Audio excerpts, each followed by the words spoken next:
WFN HD1 San Diego. This is Manny Machado from the San Diego Padres. A no-doubter for Manny Machado. The Padres play here on San Diego's #1 sports station, 97.3 The Fan, and Odyssey Sports Station. This program is sponsored and produced by Let's Talk Hookup. Opinions and offers expressed during this program are not those of Odyssey or 97.3 The Fan. Sometimes they tell some pretty hefty fish stories. We don't know if they're true or not. And now it's time for Southern California's sports fishing voice. Let's Talk Hookup. For the next 2 hours, join Pete Gray, Rock Cod Rick Maxa, Corey Sanden, and this week's special expert guest for fishing information, new techniques to catch more fish, and the most current scoop on what's happening in the water. Let's Talk Hookup is sponsored in part by Royal Polaris, the world's finest long-range sports fisher. By Ford, the official truck of Let's Talk Hookup, and Shimano Rods and Reels. Fish with the best. Shimano. Get ready for the fastest 2 hours on radio with the hosts of Let's Talk Hookup, Pete Gray, Rock Cod Rick Maxa, and Corey Sanden. Good morning, anglers, and welcome to Let's Talk Hookup. Man, do we have a great show for you today. If you're into surface iron fishing, you're into fishing in Southern California, today is going to be a really good day for it. We have Captain Brian Castleton of the New Seaforth going to be joining us. We have Captain Matt Bralla of the San Diego, and we got the legendary surface iron man, the guru himself, Danny Wade. Today is going to be a very fun show. Lots of great information and lots of fun with you. You stay tuned. You're listening to Southern California's sport fishing voice. It's Let's Talk Hookup on the Let's Talk Hookup app, YouTube and Facebook Live, and 97.3 The Fan. Inside information is everything when it comes to catching fish in Southern California. You need a code group to connect with what's happening on the water. FishDope.com is your code group. Inside information available at your fingertips 7 days a week, 24 hours a day. FishDope.com really does help you catch more fish and burn less fuel. FishDope.com is the only fish finding service with a spotter plane, along with a crew of top anglers on the water almost every day that report actual locations and catches. They become your code group. You get daily catch reports from Point Conception to San Quintin, 365 days a year. FishDope.com has online planning tools, temperature and chlorophyll charts, hot bite icons, and more. Take it from me, if you don't have FishDope.com, you're not part of the in-the-know crowd. Membership is affordable and good for an entire year. Plus, use the special code and save $30 on a new FishDope.com membership. Check it out today. FishDope.com. Catch more fish, burn less fuel. This year, make reliable boating your resolution and back it with exhilarating deals with a new Yamaha outboard during Yamaha's New Year, New Reliability sales event. From now until March 31st, 2025, purchase a new eligible Yamaha 450 to 30 horsepower outboard and get up to 7 years of coverage protection. Looking to hit the water with lower horsepower? There's a deal for you too. Purchase a new Yamaha 25 to 2.5 horsepower outboard and receive up to $200 in dealer credit toward the purchase of additional goods and services. Don't miss this limited time offer. Visit your local Yamaha dealer today. Yamaha, reliability starts here. Offer ends March 31st, 2025, subject to change. Other restrictions and conditions apply. Select models exclude 24-month Yamaha extended service added to a 36 or 60-month factory limited warranty. Choice offered to Florida residents is a 24-month Yamaha limited warranty. See authorized participating Yamaha outboard dealer for details. Cannot be used with any other Yamaha offer. Right, welcome back to Let's Talk Hookup. And first of all, hats off to Rick, man, just running this whole thing. And seriously, there's so much going on. But hey, in studio, Rick, what do we have, man? It's going to be a very special day. I'm like as pumped for Corey. It's funny when I forget when that happened. I almost think it was like the last time that Bralla and Bodan and Brandon were in here talking about surface iron fishing. But you know, Corey, you had said that your life had just revolved around chucking rubber lures and kicking ass with MC swim baits, and that like you had just gotten that that itch had been reignited in terms of the surface iron thing. And it's been fun, it's been fun watching you like curve back around and talking about gear and plan and this, and like how much fun you and I have had anytime we had somebody that was, at that expert level of that today. And man, how about today's lineup? Today's it. Today's the day. Yeah, it is. It's a fun show, and a big thanks to Danny Wade, who's sitting right next to us, for kind of having this idea and putting it happen. And Danny, good morning. Glad to have you. Morning. We're super pumped to have you here. And it's it was kind of your idea to get all the boys together, which is tough. In the middle of the summertime, everybody's busy and fishing, especially the two guys that you brought with you. I mean, they run every day, all the time, always. And it's not easy to get everybody together, but that's my favorite part about the off season is we get to occasionally do something like this. And yeah, you get a chance. It's a little leisurely, it's not having to untie your boat at 5:30 or 6:30 or whatever time you're untying your boat and go haul off to wherever you're going to go, got time on ourselves. Yeah, exactly. Well, that's the thing. And it's certainly going to be a fun one. And, you wanted to do a show with, the kind of experts, in that surface iron game, which I know your favorite thing to talk about. You talk about all the time. You have your name on multiple lures from multiple manufacturers. You brought one of our most favorite surface iron buds with you,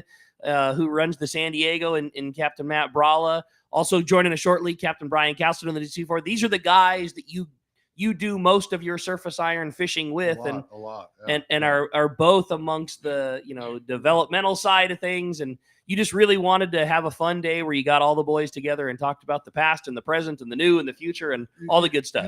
Even if you look at myself, you look at Matt and Brian, just loosely doing some odd math, probably 75 years of experience, give or take. We've done a lot of surface iron fishing. I mean, granted, I'm the old guy, but there's some experience here, and there's we kind of got a clue. Yeah, kind of, right? No doubt. Kind of got a clue. Yeah, no doubt about that. And well, we're certainly stoked to have you. And it's been a fun off season, and it's been a fun time. And you've been very busy, and your position has always just been one of wanting to be involved and help people along. And, your name is kind of associated with surface iron fishing and on multiple products for that.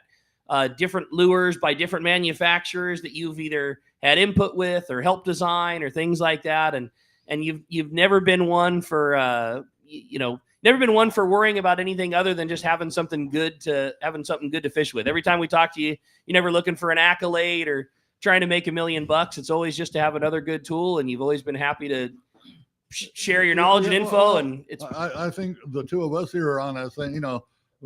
It's not that we came up with a lure because we're going to make millions of dollars. We came up with one because we wanted one to work. Yeah, straight up. Needed something to fish with. Yeah, and that's what it is. You want something that works. Mr. Castleton. Good morning, Brian. What's going on, buddy? Good to have you, buddy. Good morning. Good to see you. And that we were just talking. Brian just joined us. We were talking. It was very fun, and Danny's idea to have the guys that he does most of his fishing with, and get to talk surface iron of guys that literally do it all the time. And Brian, this is I think your first time joining us on Let's Talk Hookup. You have been driving the new C4 for how many years? No, I don't know. A long time. A long time. Yeah. And it's been really fun watching it. And, Danny brags on your behalf all the time. Brian probably has the most difficult job there is, driving the boat where you drive the boat, where you're always in the mix.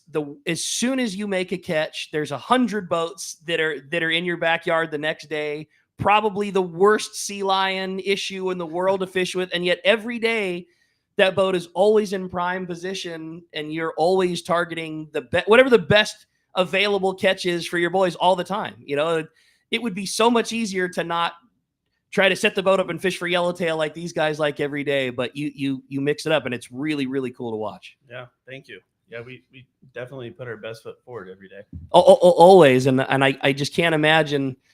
I can't imagine the field at which you have to do that, because the boat is it always is catching, and it's always in prime position. And as soon as the conditions finally align themselves and everything works out, and you put A and B and C together and you make a catch, then the next day you have to deal with 1,000 people, and yet still the boat's always in it. It's really cool. And I get a text that says, "Hey, what are you doing?" Yeah, for sure.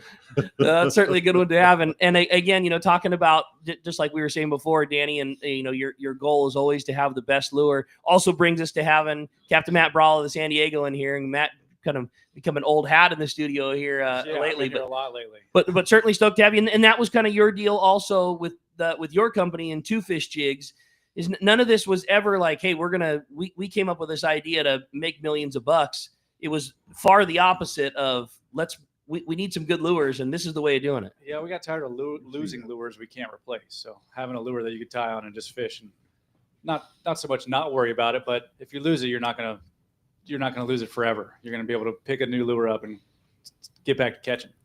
It seems like that's one of the things that has changed in the last few years, that if a guy were really into wanting to do surface iron fishing, maybe as little as 5 years ago, to get an A+ fishing lure was a really difficult thing to do. You had to have a collection, like I'm sure the three of you guys have had, a lifetime of doing this and acquiring a lure here and there, a diamond in the rough. Like it's a lot different now, especially with the CNC stuff. I was never a CNC fan for years and years and years and years because I'd never seen one made right. You'd said that on the show a bunch of times. And made right by shape or made right by shape? By okay. shape. Again, the Sandcast Tatty 45, the good ones will be my favorite lure till the day I die. I think we can all kind of say the same thing. For sure. But they're hard. They're hard to get. They're hard to find, and you got to have an eyeball, and it takes time to figure it out.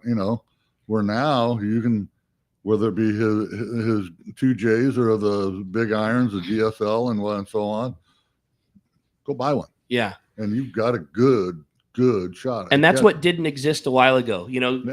Previous to that, I mean, most of the lures were either made by hand and had a fair amount of human element that made them either great or not good whatsoever, or very mediocre, or they were made in a mass production style, which then tended to not give them the attributes of one that would be on your A+ list.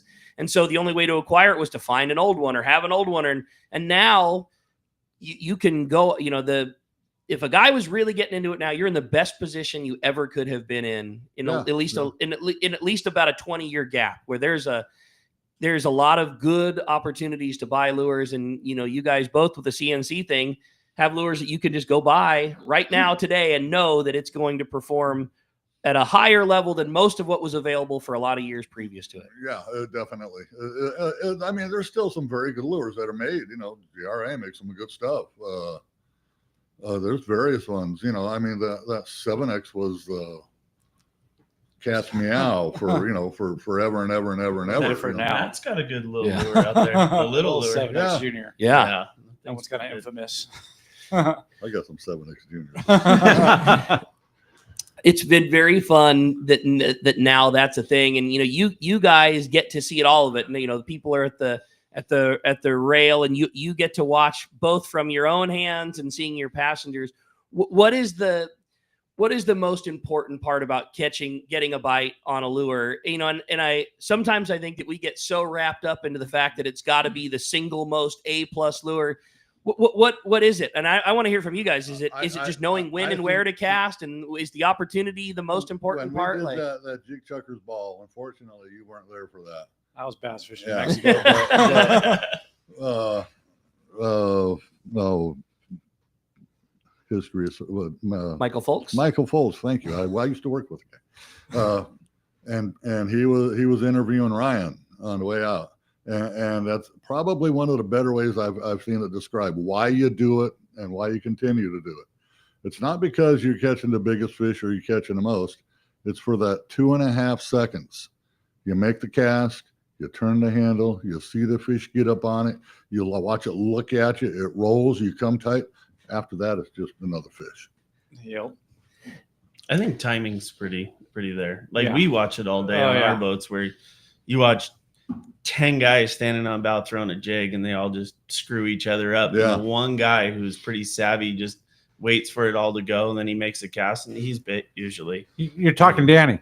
Danny's on the opposite side. We're just watching it, I've always thought that same thing too. Yeah. I mean, sure, the lure you're casting needs to it needs to not spin around and come out of the water and all those things. But yeah, you've got to have a good swimming lure tied on your line. That's number one. But I think that's the part that often maybe gets overlooked, especially by somebody that's really trying to get into it. And of course, having a great rod and reel and lure and all those things add to it, but you got to cast it to a hungry fish before anything else. Fish before anything Yeah. happens. Or they get in a hurry, the boat's still rolling forward, and they cast 5 feet, and they got a backlash. And Yeah, you got to wait for your shot. Yeah, I think that's great. And then when you do have your shot, like again, I'm asking you guys because you get to see the good, bad, the difference. Like, how much is cadence like play a part in that? If there's fish blowing up, do guys get freaked out and wind the lure too fast or too slow? Like, what are the things that you see that Mikey Schmidt was the worst. Leave it to you to pick on the one guy in this group that isn't here to defend himself. He was very good boat operator. Very good. And for those who don't know, Danny, he ran the Malahini for a long time, decade and a half. Yeah, I just saw him last year. He'd be using one of my outfits, and I can't get bit on this jig, and the fish are all over, and he's going faster and faster and faster and faster. Slow down, dude. Breathe through your nose. And that's what happens today. I mean, the adrenaline. It happens to a lot of people. I mean, all being said, it's a good thing because the adrenaline's going. You're stoked. And the reels are so fast. That's exactly it. The reels are really fast these days. Yeah. I know that's something that you've always talked about over the years is most of the lures that we all like to fish were designed when we fished a reel that had a 4-to-1 gear ratio. And now 90% of what's out there has a 6-to-1 gear ratio or more with the spool that's just as tall, if not taller than. Yeah. So you got to slow it down. These lures were made to be, again, fished on a whatever kind of rods they fished back then, and a Pid Jig Master back in like 1952 or something like that. Which had a gear ratio 4-to-1. 4-to-1, and the spool diameter was so much smaller that really your pickup was probably a third less. Half, probably. Or a half, But that was the technology of the day. Right. I mean, reels before the Jig Master were 2.5 and 2 3/4. Now, you guys both make a premium quality lure, but what does that? And again, I want to be clear too. That's no shade thrown towards a Taddy 45, a Sala 7X, or whatever else. But it seems like maybe more you see problems with some lures where they're coming out of the water more often, and things like that. Is that? Do you think that's contributed more to the fact that reels are so fast and people are winding, or is it just the lure? I don't want to say isn't as good as it used to be, but I'm trying to find the right word for what I'm trying to say. Like, is it the lure that's tending to cause problems more, or is it the equipment that we're fishing it on? Probably a mix of both. Yeah, mix of both. A lot of tackle where guys are winding too fast or using bass reels or something silly, not casting far enough. I got you. Or the lures are balanced incorrectly. A lot of times, see a lot of lures nowadays that tend to go to bigger hooks, and bigger hooks are definitely not the jam for service iron. Okay. It definitely throws your stuff out of balance. For those that are hopefully watching on the Facebook and YouTube live, like the thing that I always catch and the thing that I'm so stoked we get to do that is you said that, and out of the quarter mile, all I could see is both Brian and Danny both shaking their heads in total agreement. That's an issue that you see where there are it's not helping things. Yeah, there are certain jigs that just inherently come out of the water. I mean, the old candy bars can be like that, But yeah, it just depends on a lot. But sometimes you got to compensate. Like Matt was talking. Some of these, I'm not going to mention any names of any lures, but some of these guys put hooks on them that are just gaffs. Yeah. And that weighs the jig down. That makes the nose come up out of the water. It's a big rudder, and it's too much rudder because that rudder is what makes your lure come into its swimming position. If you take a hook off a jig and cast it out, it's a whole different ball. Right. You put a hook on it, it tames it down, so to speak. Puts it in line. Yeah. There's attributes that, again, you've dedicated your life to doing this and growing up with it and seeing all these things come and gone. And honestly, you've preached it. And there's, I think one of the biggest things that was an eye opener for me. And again, like this has been my whole life. I've done this and liked this and worked in the tackle store. And one of the biggest eye openers for me on how big of differences subtle things are in a lure was when Matt and the guys from Two Fish Jigs came out with their line of CNC jigs. And it's the JJs, the 240, the 270, the 300, which Matt, you can speak to this better than I. They come out of a machine and are to the thousandths the same lure. The only difference being where you drilled the hole in the top of the jig, where the ring goes. Yeah. And that difference 270, 240, and 300, you have to like stare at them to realize that there's that much of it. We're talking only thing different is the front hole. We're talking millimeters. Yeah, that's millimeters. Just And- a little and- further back or a little further forward can make a huge difference. and the lure being exactly the same, but a millimeters difference where that hole drastically changes how the lure fishes. Yeah. And think about that over a lifetime of lures and a lifetime of manufacturers, and how that subtle of a difference can change something that much. Yeah, it's a huge factor. And and Danny, like Yeah, when these lures by any manufacturer pop out of a mold and they're ground on a machine by hand, it's a little, just something that much, a thousandth of a piece of metal can make a difference for a fantastic one. Your best lure that you brought and put on the counter today, or one that a guy gets in a hurry and Brian pulls up to a big spot of yellowtail and he gets too excited, he winds too fast, and it just somersaults on top of the water. That's it. I mean, this is the one that Bobby Taft took the mascot sticks and put in a fathom and a half of water to get it by. There's probably not a lot of surface irons that have had articles and stories written about them and been photographed, but that's the one. That's the one. Yeah. And I hate to put it, but that's what legends are made of. Yeah. How cool is that, man? Coming from the man himself, right? For people that are our Yeah. age and probably aspire, I think all of us would probably guess that Danny's probably got the holy grail collection of surface lures, and for him to say that's the best one is He's pretty seen good. it. Crazy. He's trying to steadily pick them off. He's seen it. I'm waiting for him to die. Yeah, okay. They're in the way. Yeah, I know where they are. you know where they're going. Yeah, I like it. Oh man. Well, Corey, as you can hear, we have got a fantastic show Incredible. today. And again, just what a cool opportunity to have guys that have done it their whole lives and see it every day coming in and hanging out and talking with us. It's going to be a really fun show. And like you said, just talking good times and talking surface iron fishing. And you want to join us? A couple ways to do it. I mean, having Brian Castleton from the New Seaforth and Matt Bralla from the San Diego, and the surface iron guru himself, Danny Wade. I mean, it's like a kind of a cool new having the Seaforth crew in here, man. Right? Yeah. Exactly. So you Sorry, Rick. you got to put your Seaforth hat back on. Like, I'm drastically outnumbered today. I know it. But if you want to join us, please do. 833-288-0973. If you're unfamiliar, for the first hour, we're going to be on the fan, 97.3 the fan. And second hour, we're going to be on the app only. So if you're listening for this first hour, just keep in mind that you're going to have to tune in on the app for that second hour. But please join us. First hour of calls, 833-288-0973. Send a text to the app. We're going to be right back on the Let's Talk Hookup app and 97.3 the fan. 24 years ago, I visited this amazing place called Hawaii Archipelago. I just could not get enough of this amazing islands. Natural beauty, friendly people, and phenomenal fishing. I knew I needed to spend more time there. Moving forward to today, here I am, a fishing lodge owner. Hi, this is Valerie Hopridge from Queen Charlotte Safaris in beautiful Hawaii Islands, British Columbia, Canada. We're a boutique lodge just steps from the Sanskrit Harbor, offering truly a unique fishing adventure. Our fishing is world-class. You will fish for king salmon, halibut, lingcod, crabbing, and much more. Our fishing grounds are unspoiled, untouched, and surrounded by stunning scenery. We're dedicated to making your venture an experience that will bring a lifetime of memories. We will welcome you as friends, and you will leave as part of our Queen Charlotte Safaris family. We are booking now. Please give me a call at 1-877-815-2892 or check us out on Instagram, Facebook, or visit our website, qcsafaris.com. Hey, this is Captain Benny Florentino, owner-operator of Coastal Charters. Just want to announce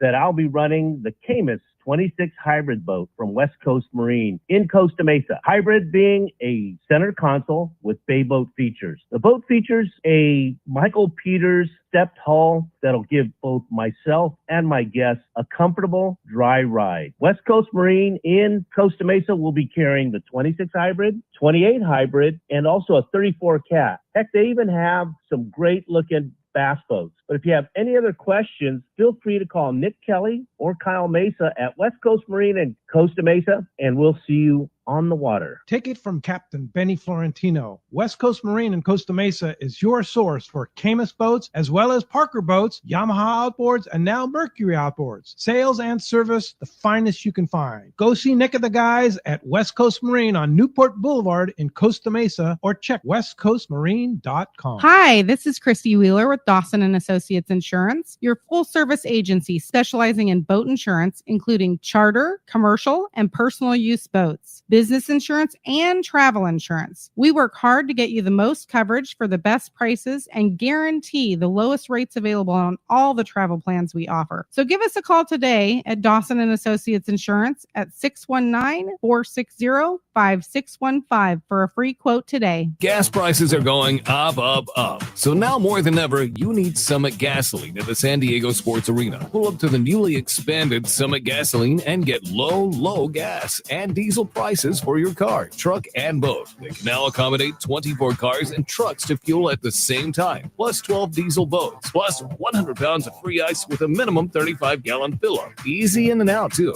Step into the Summit Bistro and enjoy what Martha and her crew have for you on things you can use. Fresh-made burritos, sandwiches, salads, along with beer, beverages, and, of course, always free ice. So many Let's Talk Hookup listeners have taken advantage of Summit Gasoline's low prices, great service, and free ice. They have become the largest seller of fresh gourmet ice in Southern California. Summit also sells frozen bait and fishing licenses 24 hours a day. Summit Gasoline, low prices, friendly staff, free ice, and easy in and out with your boat and trailer at the San Diego Sports Arena. All right, welcome back to Let's Talk Hookup. And Rick, having these guys in studio is so cool. I mean, just a lot of experience, like Danny said, 75 plus years Give of or take. Yeah, right, of surface iron experience. Well, So I think you're selling yourselves short on that. Like, Danny, you've been at this for more than a couple of years, and I know both the guys sitting next to you. You know, it's crazy how time flies. But like, I was fishing with Brian on the new Seaforth, and I mean, I hate to throw that number out there because I don't feel like I'm that old. But like, it was 20 years ago. You know that it's a long time of doing this. Well, when I met this guy, he was working on a producer. Yeah. However long ago that was. I was on the Fisherman 3 listening to Rick fish with RJ over there on the new Seaforth. They're all Twilight guys. It's been a lot of years and a lot of fun. And again, Danny, I think that's why it's so cool. And this whole thing was your idea, was get guys that have, you know, done it for a couple of different generations and have grown up through it the same way that you did, you know, the next generation around. Even Matt here, I mean, he was running around on a new Seaforth, you know, and Yeah, these guys watched me as kids. 100%. Yeah. Yeah, it's going to be a lot of fun. And like you say, Corey, just a fun show today. And I just can't wait to see, you know, that's the beauty of Let's Talk Hookup, is it always goes in the directions of the callers. And again, I just want to thank all you guys for coming and hanging out with us today, man. It's very, very fun to steal everybody for a couple hours and get to talk some fishing. super cool. We didn't even mention we're giving away a full day trip on the San Diego, fishing with out. Matt or Boog, right? And a few jigs that Danny's brought in. Yeah. You can see them if you're watching us on Facebook and Instagram there. Yep. And Danny, tell us about a little collection that you brought to get to give to somebody at the end of the show today. Which will go along with the full day trip. Yeah, exactly. it's a little this, a little of that. You know, I've been associated with JRI, you know, for a number of years. So there's a DW one in there. And that's the DW's the Danny Wade, the number one. Yeah. I mean, I've got tons of fish on those things. So is this guy. And then there's some other stuff we've been involved with Big Irons is the company name, but it's a DSL one. And that's the most recent. Yeah, and the I love this color. It's The, almost bassy. Oh yeah, you get a bass Okay. on that. And they're good lures. Two sizes. Very good lures. Yeah. And the you said there's a Legend and the DSL. Yeah. And those are The DSL. You know, people give it a strange look because of the name, but you know, it's named after Don Sampson. Yeah. Who's After a buddy? Donnie. Who's a buddy of mine? Yeah. That's cool. And again, the story goes, I was using pissed off squid jig, and he looked at me and he just, you're not going to catch anything on that. And a few more. He was giving you a hard time because the color Yeah. was funky and it was a new thing that wasn't the norm of its era. It wasn't a blue or white surface iron. And so I was fishing with this thing and I just waxed him. So I told him that this would be my Don Sansom lure from now on, and I'll only use it when you're on a boat. And I stuck to that. Danny, I think that color, the pissed off squid, Tatty. I mean, Tatty's the one that Tatty came up with it. Yeah. It was like somebody took a jig and just took a spray can and went.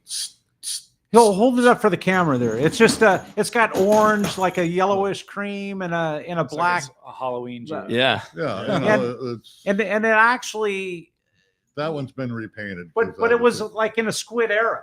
Like, I mean, we went through a phase in the 80s of a bunch of squid, like we're kind of coming into now, right? Could very well be. Well, maybe that brings up that's one of the things that you hear people talk about all the time in lures. Exactly that is, and I would love to hear from all three of you guys. How important is that? How important is the color? The color of a lure? Is it 0? Is it even on the scale? Is it on the scale but not towards the top? You know, like what is the? Ask any of these guys. I would say no, but you can't argue caterpillar yellow. Well, caterpillar, that's kind of hard. No. And again, I mean, the only time I get into any color band is calico band. Yeah, right. Really, calico draws the line. Oh yeah, I stumbled on it. This. Matters. I stumbled on this years ago. I was fishing with Chuck Taff on a sea spray. We're at the islands, and they were using these caterpillar jigs. You know, we were barracuda fishing and we just looping them. And I thought, well, you know, this should work bass fishing because they've always been traditionally a yellowy, browny, greeny kind of thing. And I'm just looping the bass on these things, just absolute looping. Tim Green's looking at me going, what the hell is that? You know, I want to know what they think they're eating. Right? Kelpfish. That's what I would have guessed. We were, Maybe. JD was on the tank and we had a bunch of bait. They made it right on the kelp, I'm assuming, because it was just full of kelpfish. And he's taking these things and throwing them in a hand well. Tim looks at me and says, think a bass will bite one of those? And pins it on, hits the water, boom. On. 5-pound fish. Pins Isn't that another crazy? one on, hits the water, boom. And I took that caterpillar yellow candy bar and I stuck it in the hand well. I said, bingo, we just figured it out. Well, then let me ask this. If the three of you guys who are certainly pillars of that all agree that the color makes lesser of a difference, but it does in calico bass fishing, what would you take? What would you prefer, a better swimming, poor colored lure, or the right colored lure that just swam okay if you were trying to catch a calico bass with it? Like where does the more important part lie? Like you just said. Yeah, I'd still take a better Yeah. swimming Better, lure yeah. over. It's tough to even have a bad swimming lure tied to them. Yeah, sure. Tough to watch it roll over. Yeah. I get frustrated at some is point. what all lures used to look like. Sure. They were just aluminum. See, and I'll never fish that. No. I can't fish that. You 'Cause I can't fish a lure see that it. doesn't have paint on it. Yeah, I like to have paint. Yeah, gotta I know see it. they'll bite it, but I like to be able to see my lure at the extension of my cast. Mhm. I don't really care what color it is, as long as I can see it. Okay. But then talk about it, because that's why some of the colors that are produced. Yeah, all the two fish jigs colors are just so you can see it at the end. Like if it's a little confidence thing. Like obviously the number one selling color is mint. Everyone likes that color. But It gets bit. It gets bit, but so does. And it's flashy. I On the, hardly ever fish a mint lure, and I catch plenty of yellowtail. Yeah. But I like to have a lure that I can see at the extension of my cast, so I know if a fish is chasing it, or there's grass on it, or something silly like that. You want to know what your lure's doing. But like some of the colors, the head of it has an opposing color, Yeah. right? So that you can see it. Just a little contrast. Yeah. Corey, how much does that equate to the same in the world of soft plastic fishing for what you're doing? You know what I mean? I hear you on, we've talked about it a bunch of times, the way that somebody might say a mint is the best color surface iron. It feels like you just had shades of things that you like, and you've often not really cared what lure it was, as long as it was in that world of a shade of colors. What I'm trying to say, like a bait fish could be 25 different colors, but as long as you had one that somewhat represented that was what you were after. Well, like you guys are in the business, right? It's all about sales. I have 3 colors that I love, and I could get the job done between El Salto and the La Jolla kelp. I could get the job done with 3 different colors. And a couple of those cross back and forth between freshwater and saltwater, right? Oh, yeah. It's just a bait fish imitation, whether it's a shiner, a shad, or Cadence. a chovy or a sardine, right? It all kind of blends, but in salesmanship, you've got to offer 20 colors. Yeah, Sure. yeah. And your crappie box has 20 colors. Thank you. Right? Yeah. which is hilarious, because as much as all of us love fishing and calico and yellowtail, where do I see Brian? out crappie Yeah, fishing. no doubt. Right. And that's just the joy of fishing. Half of sport fishing's out there crappie fishing. The only thing I think that when you get into the bass thing, this guy Larry Bottroff, who used to be in charge of these lakes years The ago, San Diego City Lakes for 30 However years. and he did studies on this stuff. Yeah. Yellowtail pelagic fish, their cones and rods are not as developed. Bass have a very higher rate of cones to rods, so their color spectrum is much wider. Very interesting. I didn't know that. Yeah, that's cool. Yeah. Yeah, you guys also said something that was kind of glossed over, but it is equally as important and it was a confidence thing. And you're right that Definitely. the difference between a blue and white and a scrambled egg and a mint colored lure might not have a lick of difference, but if you know that the mint is the color that you like, and you know that you bought a 270 and it happened to be in that color, you're probably going to fish it with the attitude of knowing that it's going to get a bite. And Brawl, it's something that you've said on here a lot of times, and Danny and Matt, I'm sure you'd agree, is like, if that's your goal, you need to stick to that. The guy that watched Danny Wade catch one on the surface irons, or runs over and grabs a surface iron rod, makes 3 casts, but then he sees somebody in the back hook a fish on a sardine with 25 pounds, then he runs over and fishes 2 baits, and then somebody caught one on a yo-yo jig and he runs over and grabs that. If you're chasing after it, it might not be the best case scenario. Chasing your tail. Yeah, Yeah. stick with it and keep. You're always behind them. What's it say on your arm? Live and die by it. I like it. Which is the truth, right? No doubt about it. Well, with that, Corey, we got absolutely packed phones. It's going to be a very busy morning. As Corey mentioned, if you want to get through, join us this morning. 833-288-0973 is how you reach us on the fan this morning. And boy, you mentioned it too. Also, what a killer prize for one lucky caller at the end of the day. Going to get to go fishing on board the San Diego with Captain Matt and have a handful of great jigs handpicked by Danny himself. Are you Today's going to be a kidding me? rad day. Right? And Tom in University City's got the first shot here. Good morning, What's Tom. up, Tom? We got Tom on the phone there on line 1. Why don't we try for another? How about John in Escondido this morning? Good morning, John. You hanging there with us on Let's Talk Hookup? I am, gentlemen. I am. A couple of questions. One for Matt. In Captain's Concepts, he talks about fishing the loop knot with everything, with his jigs and stuff like that. And how does that help a jig swim? And then my other question is for the group. The difference between fishing a jig and fishing a plastic. What do you get from fishing one or the other? So as far as the loop knot goes, I don't really fish a loop on a surface iron. Very, very rarely do I tie a loop to it. If I'm doing the fluorocarbon to Spectre thing, I'll tie a loop knot because it kind of acts, that fluorocarbon stiffer kind of acts more like a wire. So it's kind of the whole wire thing where you have another little pivot point. And especially because I'm using that fluorocarbon, it's usually a lot heavier. So I need a little bit more freedom from the lure. But when I'm fishing just regular yellowtail, it's tied directly to the ring. Danny, one of your goals was to have 2 generations worth of really good fishermen that like to do this. And it seems like in the earlier days of things, having a piece of wire on a lure was very common practice. What was the reason for it? And why don't you see that? Why doesn't the everyday guy that's fishing with Captain Brian have a piece of wire on a surface iron today? For one thing, it's a forgotten trait. And the other thing is monofilaments. I mean, when I was a kid, were far stiffer than they are today. CNC jigs changed a lot of that too. All of it. You know, again, I mean, Taddy wasn't even in the concept back in the 60s until the later 60s. You know, he was making them little flat irons and all that kind of stuff. Like the Y2. There you go. Yeah. All of that. Yeah. Just bringing back memories, Danny. Yeah, all of that. Right? So Candy Bar and Salas, and there were some others, you know, putter was even before that, but so you used wire to give it, again, more freedom. There was a line out when I was a kid called Dory Boy. I mean, that stuff was like it was like fishing with this cord on it, you know. And I think the color was blue, right? They had a blue and a clear or something. Gray or blue. I remember. Yeah. But it was stiff and it was thick. And so, you know, guys started messing with wire to get, again, you know, it started the whole wire thing. I mean, originally goes back to the guys with the braided line and whatnot. And it was, you could buy at any these landings, little pre-made lures made of nylon, so they called it back then, but they all had a loop on each end. And you could get wire, and the wire it was a haywire twist for fishing your live baits.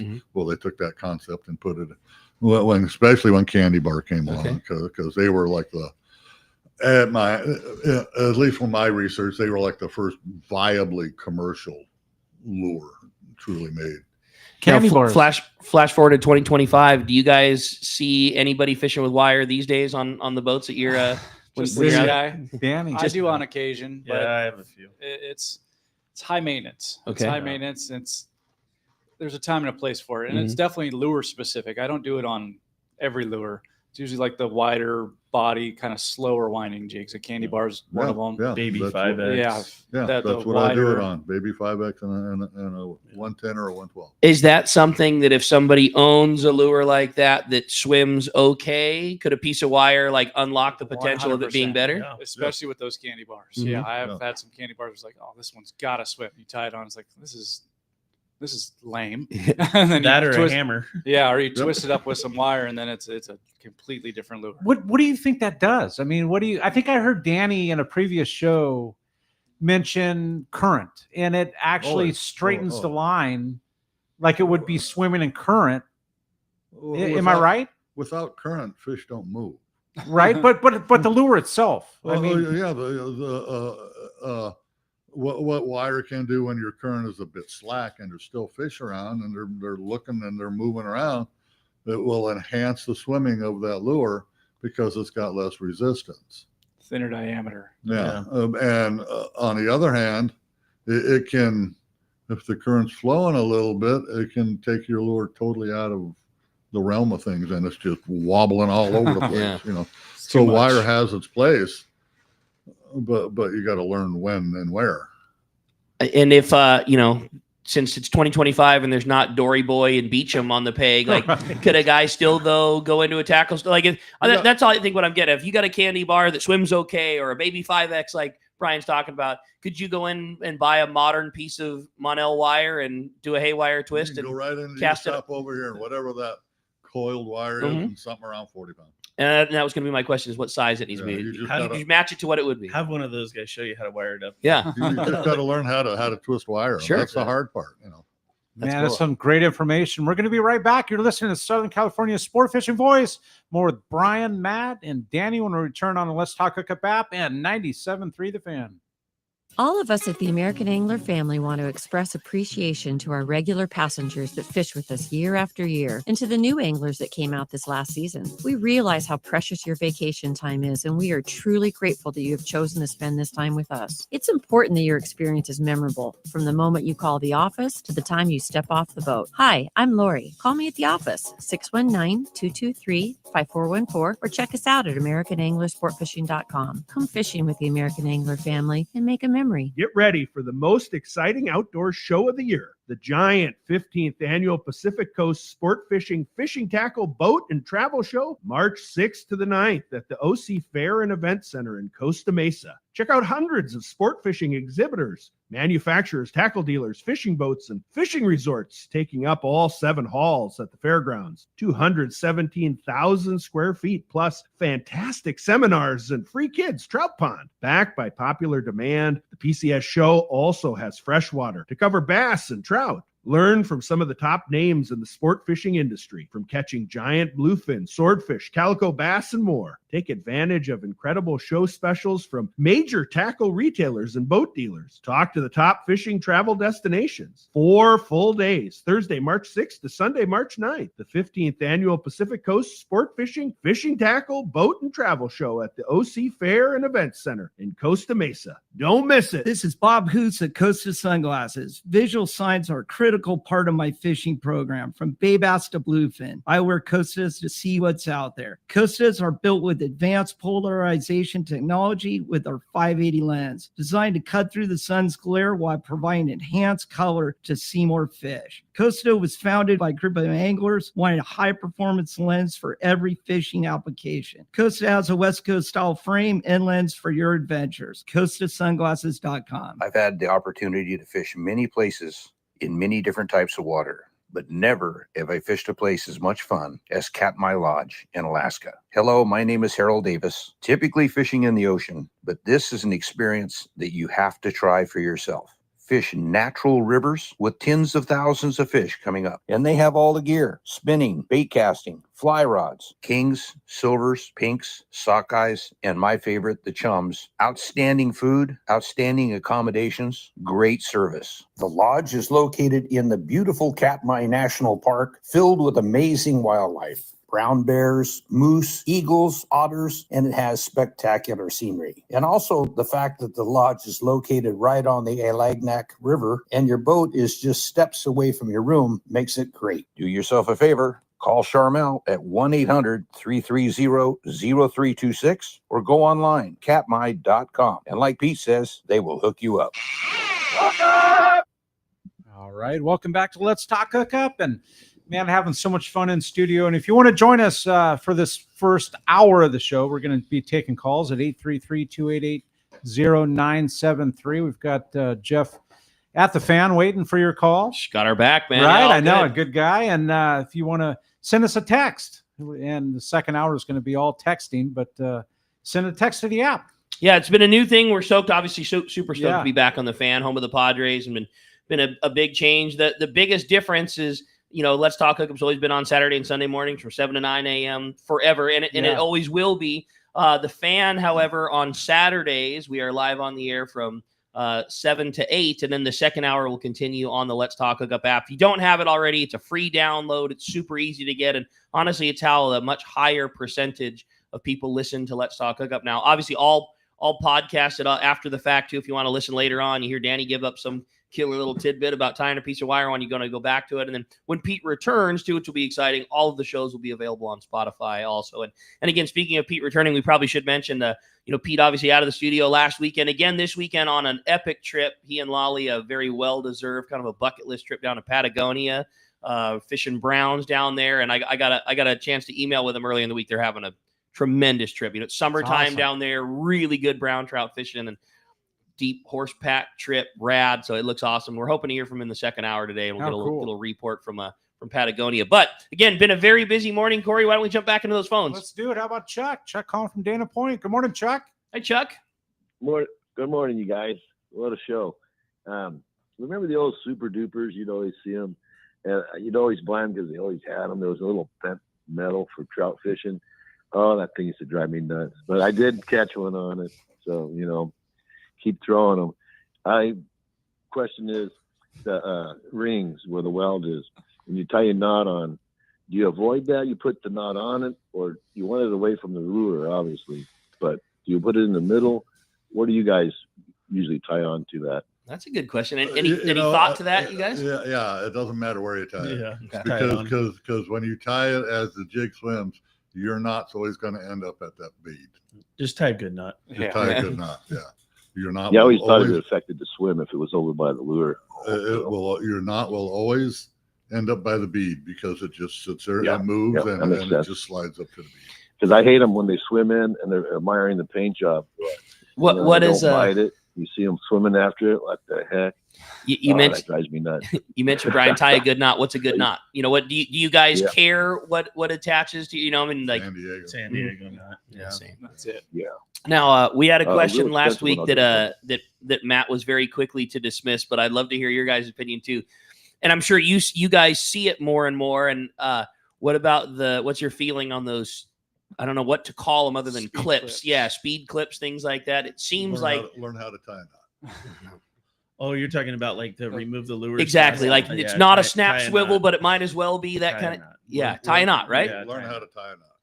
I think that's the biggest thing too. Guys come out with us and they tie their own knots. They'll tie a clinch knot or a Palomar knot and it'll break. And it's like, you just paid our crew to come out here. Let those guys show you a good knot, I mean, especially when the crew on a good boat, like yours and Matt's, where you're willing to help. We have you want to help captains on our boat. 6 guys That's that awesome. Literally fish the boat, and those guys spent 720 days just to get that license. Right.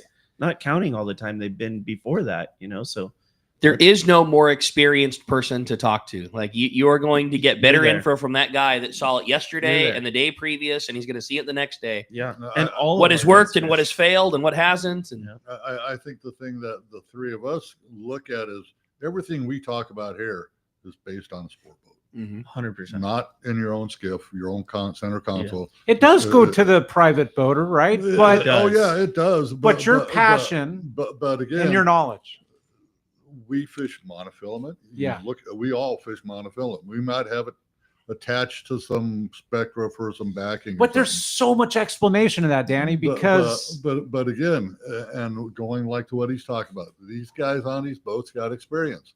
You come out on a sport boat, you got your whatever reel you got, and you got your 3-foot piece of fluorocarbon, and you wonder why you're not getting a bit. Why don't you ask these guys? Because they're fishing monofilament. Or ask Matt when he's in a skiff out there in La Jolla. But to be clear, what you're saying is not that the information doesn't apply back and forth, but you're saying that what you're putting out to everybody is based on a lifetime of standing on the deck of a sport boat, and plenty of it transfers from skiff to not whatever. But you're just saying like all of this information is geared towards standing on the deck of a boat, like the new Seaforth or the San Diego or the Grande or the Liberty or wherever you're going, or the Mission Bell. Like you're talking about standing on the deck of a sport boat. Like all this info that's where all this information learned from Danny's too tall to stand on a skiff. I mean, it'd be at his ankles, the railing. I used to do it years ago, man. I'd fall over and get my ass wet nowadays. Well, speaking of standing on the deck of the new Seaforth or the San Diego, we got the guy standing by who's going to tell us a little bit about what's going on out there, huh Corey? Yeah, we've got Marcos at Seaforth Sport Fishing. It's brought to us by Dana Landing on Mission Bay. It's your one-stop shop for everything you need to go fishing. Complete deli, beverages, boating supplies, as well as one of the San Diego's most complete saltwater tackle shops. Also, check out East County Bait and Tackle. I'm sure Brian Castleton's visited that place. They're out at East County Bait and Tackle, or Lemon Grove Bait and Tackle, with one of the best freshwater and saltwater tackle shops, along with live bait. Dana Landing is next to the Dana Launch Ramp in Mission Bay. ECBT is at the end of the 67 freeway, Lakeside. Lemon Grove Bait and Tackle is at Broadway and Lemon Grove. Check danalanding.com. And good morning, Marcos. What's up, Marcos? Good morning, guys. How's everyone doing? We're great. We got half the team from Seaforth in here. We're doing all right this morning. I'm feeling extremely outnumbered this morning. I mean, that's the way things should be, right? We got H&M, Seaforth, and Fisherman's Landing represented here. The sport boat fleet is well represented today. But yeah, we're anxious to hear what's going on. And man, we had a week of good weather and not so much. And I know there's some good fishing to be had, huh?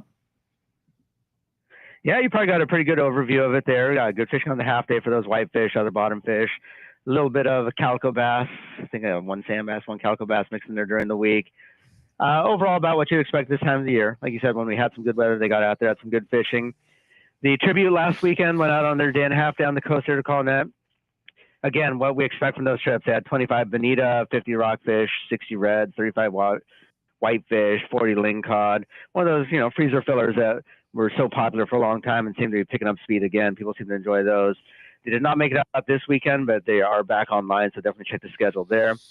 Pacific Voyager went offshore last week looking for those bluefin. They did not catch any, but they did see some, and they are back out there today, or this weekend. So hopefully they see some more signs there and get that rolling there. So check the website, seaforthlanding.com. Got our full schedule up here for those half days. The Tribute on their day and a half, the Pacific Voyagers when they run those longer trips, everything's listed up there. And again, if you got people visiting or you just want to get out on the water, don't necessarily want to spend a whole day fishing, we've also got that whale watching there. So make all those reservations online. Give us a call at the office, 619-224-3383. Or if you want to feel outnumbered, come down and visit us in person, say hi, and we'll get you taken care of and get you out on the boat. How about that? I like it, Marcos. Yeah. Well, certainly some good fishing. And again, we've got some good weather in our forecast again, and hopefully some more opportunities come out and go fishing with these guys that are right next to us. And Brian, you guys are running every day now? Every day. And this time of year, is it double half day? Is it one half day?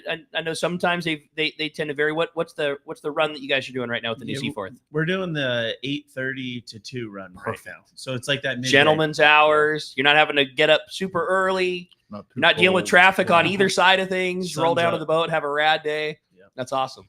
And it's mostly been, like Marcus saying, been a lot of whitefish and calico bass and just good Yeah, whitefish. Okay. A lot of whitefish. You know, it's been good for whitefish. Yeah, good.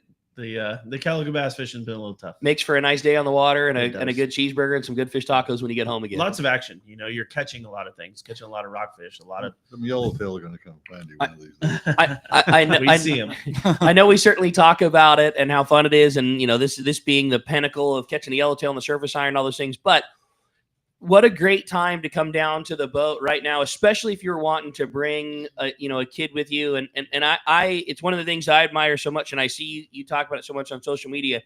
Your boat is an extremely friendly, kid-friendly place. You obviously, in particular, do a really good job with it, and it sure appears to your crew the same way. Like, one, that's the best place to get a start, and what a good time to do it right now. Pick a day when it's nice and calm, and there's going to be plenty of bites to be had. You don't need to be a seasoned pro to get a bite on a whitefish. Like, you bring a kid down there, he's going to see some action and get to bring some fish home for mom and dad. Yeah, and it keeps them busy. You know, like I think idle time for a kid is, kids don't like it when they're sitting around staring at the rod to bite. And that whitefish, it's all day. It's action. I think that's stuff. That's like the best thing for it, and an easy time. And again, I just want to commend what a great job you and your guys do. Like, that is the training ground, and I think it's clearly by joy, but it's also necessity. I mean, you're the trainer of the next round of people up, and you've been doing a really good job for a lot of years at it. It's really cool to watch. Thank you. Yep. That's awesome. All right. Well, we're going to be right back. Actually, the second hour on the app only. So if you're listening to us on the fan, tune in on the app. We're going to be right back. So Let's Talk Hookup on the Let's Talk Hookup app and 97.3 The Fan.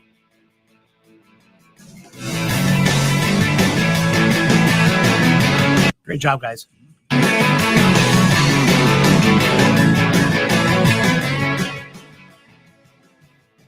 Hopefully it didn't go on here.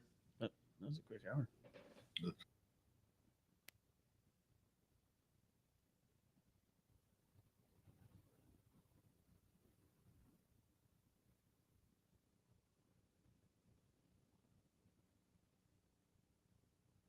They've made a living inviting others along for the ride. Over the years, the shop has grown and changed, and so have the employees and products inside. From selling catamarans in the 1970s as newlyweds, living in a VW bus in the store parking lot, to being the destination Hobie fishing kayak store they are today, working with their 2 sons and daughter. You might be looking for a new way to enjoy time on the water with your family, or maybe you're looking for a new way to stay active, enjoy nature, explore, and catch a spotted bay bass. Whatever your goals, come visit us in Dana Landing on Mission Bay, and we'll get you geared up and ready to enjoy life on the water. Turner's Outdoorsman, Southern California's #1 shooting, hunting, and fishing tackle retailer since 1971, is right in your neighborhood. Now with stores throughout Southern, Central, and Northern California. No one does it better. Turner's Outdoorsman brings you the best prices and selection, plus a knowledgeable staff that will help make your day on the water or in the field more fun. Stop by your neighborhood Turner's Outdoorsman. To find a location nearest you, check the web at turners.com and sign up for special deals and more. The lighter the bite and the cleaner the water means one thing. Need a thinner leader, more natural presentations. That's where Seaguar Gold Label leader material shines. It's Seaguar's thinnest leader material yet. That means it's even less visible underwater and creates more natural presentations for better catch rates on leader-shy fish. With exceptional knot and tinsel strength, this advanced leader material is now available from 2-pound test for fishing trout in the Sierra to 80-pound test for big yellowfin in Guadalupe. Get Seaguar Gold Label at your favorite tackle dealer or learn more at seaguar.com. Everyone has their go-to fishing spot. My spot is Kingfisher Charters in Sitka, Alaska. Rock Cod Rick here to say if you're looking for the ultimate Alaska experience and the best value in Alaska, it's Kingfisher Charters. Owner Seth Bone and his crew consistently deliver deluxe accommodations, the finest food, world-class fish processing, and top-of-the-line fishing experience. We've literally sent hundreds of our listeners to Kingfisher, and they all can't wait to go back. Most Alaska resorts make big promises, and they don't deliver, or they'll nickel and dime you to drive up the cost, but not Kingfisher. Everything is included. Your license, fish processing, super deluxe accommodations, amazing food, airport transfers, your gear. Literally all you need to bring is your layer clothing, and Kingfisher covers the rest. They also have the finest boats and charter captains in Sitka, all for the ultimate value. Take it from me. Book your trip to Kingfisher Charters and you'll thank me. Kingfisher Charters. 800-727-6136 or check kingfishercharters.com. The PCS show is coming, and we will have our best booth at the show. Hi, this is Doug Kern from Fisherman's Landing Tackle. Check us out in the wildly popular saltwater building at the PCS show in Costa Mesa, where we will have some amazing deals for you on rods, reels, lures, and clothing. Everything at the Fisherman's Landing Tackle booth will be on sale. And as always, our expert staff will help you select that perfect setup for the fish you want to pursue. For saltwater tackle at the PCS show, your best stop is the Fisherman's Landing Tackle booth. The name that stands out among anglers is Fisherman's Landing, your top choice in local and long-range fishing. We offer the finest open party trips from 1 to 3 days, the best charter boats available, and of course, our world-renowned long-range fleet. Fisherman's Landing offers half-day trips on the Dolphin and full-day trips on the Liberty. Many trips can be easily booked online at... Now it's time for more of Southern California's sports fishing voice. Let's talk hookup. Get ready for more of the best fishing information and the hottest tips on improving your angling skills. Let's Talk Hookup is sponsored in part by Ford, the official truck of Let's Talk Hookup. Shimano Rods and Reels. Fish with the best. Shimano. And now, Southern California's sports fishing voice, the hosts of Let's Talk Hookup, Pete Gray, Rock Cod Rick Maxa, and Corey Sanden. Good morning, anglers, and welcome back to Let's Talk Hookup. Hour number 2, again, live here on the Let's Talk Hookup app, Facebook and YouTube Live. And man, what a great show this has been. So cool to get these guys together. And sometimes I wish the microphones could be on during the breaks. Probably a lot safer for me that they're not, because I usually end up saying something that I would regret later. But yeah, certainly fun to have these boys in here. And what a great collection of info today. I know it, Rick, and having so much fun. And second hour is app only, or on the app only, but texting only. So we're not going to be taking calls for that second hour. But we are giving away to one lucky caller, one lucky texter. We're giving away a full-day trip on the San Diego, fishing with Matt or Boog there. Probably not Boog, right? I don't know. He still drives. Yeah. I'm going to get some days off. Once every 2 weeks. Something like that. Yeah. Sorry, Boog. And a few jigs that Danny's brought in. Hand-selected jigs. JRIs? Yeah? Both. It's JRI and there's some big irons. So Big Iron is the company, and then the sizes that you were talking about were the DSL, the Donnie Sampson lure, and then the Legend. Yeah, they named it, not me. Right. We all know you're a legend, Danny. You don't have to be weird about it, man. No doubt. We're all stoked to have you in here. And this was Danny's idea of putting this show together. The guys that you like to fish with, that have become the experts in their time, the generation. The generation next. And well, and it's not even so much, this and that and this. I mean, you listen to the batter back and forth when we're not on the air. This is what we do on the boat. Sure. And we're generally laughing or smiling about some dumb thing. Yeah. I think the questions are over now. We just give each other all day long. Yeah. It's not so much like what would you do here and there. I know what you're doing now. Seen it enough. I got you figured out. No doubt about that. Well, hey, we're going to continue on with our catch report. Stoked to hear from Marcos. We got the private boater buddy, Captain Mark Wish of Pacific Edge, is standing by. Good morning, Mark. Hey, good morning, Ricky, Corey, and you jig slingers extraordinaire. What a great show this morning listening to you guys. Been awesome. So, we made it through January, thank goodness. February 1st here now, and starting to feel the first hints of springtime. Maybe it's just wishful thinking, I don't know. But days are getting longer, sun angles creeping up a little bit, and definitely the white flowers on the. Oh, dude, my benchmark tree is just exploded. Oh man, it's Mark. awesome. So. Now, I don't know if those sea bass over at Catalina got the memo this year, but I'm telling you what, man, the halibut are definitely in tune with them dogwood trees. But anyway, so last week, we had a little early season signal on that bluefin. We're all hoping and praying it turned into something, but it looked like the wind blew and rolled that water over a little bit, and they kind of went MIA. But I think there's some boats down there looking, so hopefully they get relocated. So for now, we're kind of stuck with the basics here.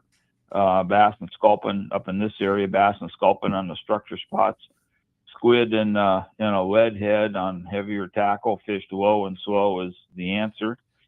And it's been best in the afternoons and evenings, but man, I got to tell you, it's been chilly. We had frost on the roofs yesterday, so I don't know. You hardcore guys go get them. I'll stay on my couch. But over at Catalina, lots of squid. Bait situation is good. Really easy to capture. It's like all over the place, front, back. Quite a bit of bait around, which is a good sign. Not much new on the fishing scene. The halibuts are really stealing the show there, man. There's been just a lot of really nice ones on the beaches, mostly shallow, 15 to 40 feet like that, both east end and west end, and a little bit on the front, but mostly back, but all up and down the back on the beaches. There's really nice great halibuts being caught locally. Halibut are definitely the biggest attraction, and there was a definite uptick here this week, both in numbers and size. Best I heard of this week was 35 and a half. I mean, that's a beauty, but there's been just a bunch over 20 over the last couple of weeks here. Really nice grade of fish around. Bait situation is pretty good right now too. The receiver in Pedro has got some nice sardines, cured sardines, which makes a good bait. But if you want to target them really big ones, those big halibuts love a mackerel. They love the mackerels. So you can jig up some mackerels around the breakwater there in the gaps when the current's moving. Watch for the birds working. Keep your sabiki rigs handy, guys. And if you're fishing those mackerels, you got to use a lot more weight. They do not like the idea of going down and staying on the bottom. So 8, 10, 12 ounces is what it takes to get those mackerels down there. But man, make sure your gear is in good shape, because there's a pretty good influx of that bigger grade fish. And just one little note here I want to make, the guys on the Native Sun, Aaron and the crew there, they've been kind of pioneering a lot of this wintertime halibut fishing.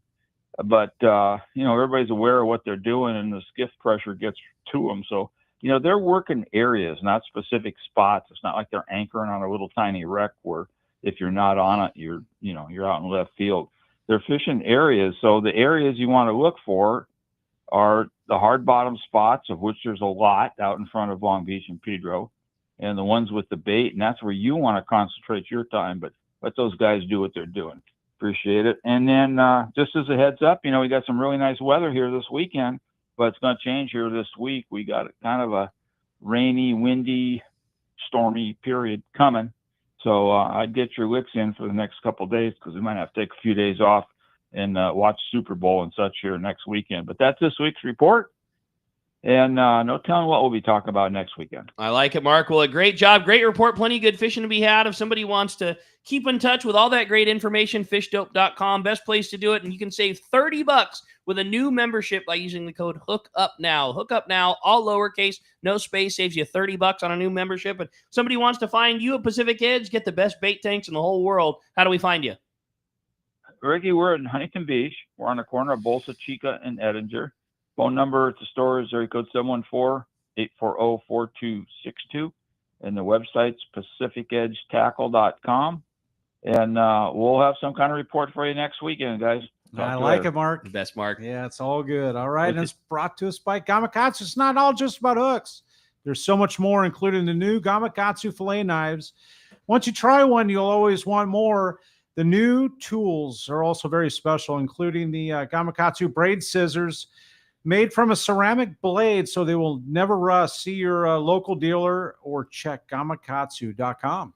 Certainly some good info, Mark. Yeah. Appreciate that very much. We'll look forward to talking to him next week. Well, busy day on the phones. We purposely didn't take any text, knowing I just scanned through them at the start of the second hour. There's about 100 text questions standing by. So why don't we jump right into that? And I thought this was a great one to get it started. It says, good morning, gentlemen. I'm looking to buy a new jig stick blank at the upcoming PCS show. I wanted to know what your opinions were of the CUI blank, and also what cut you prefer. I've heard a size 12 and a size 14 tip. I'm really hoping to use it to catch yellowtail, the Tanner Bank and Cortez. And then second part of my question, where is all of your favorite place to catch a surface iron yellowtail if you don't have a passport? That's from Eric in Pomona.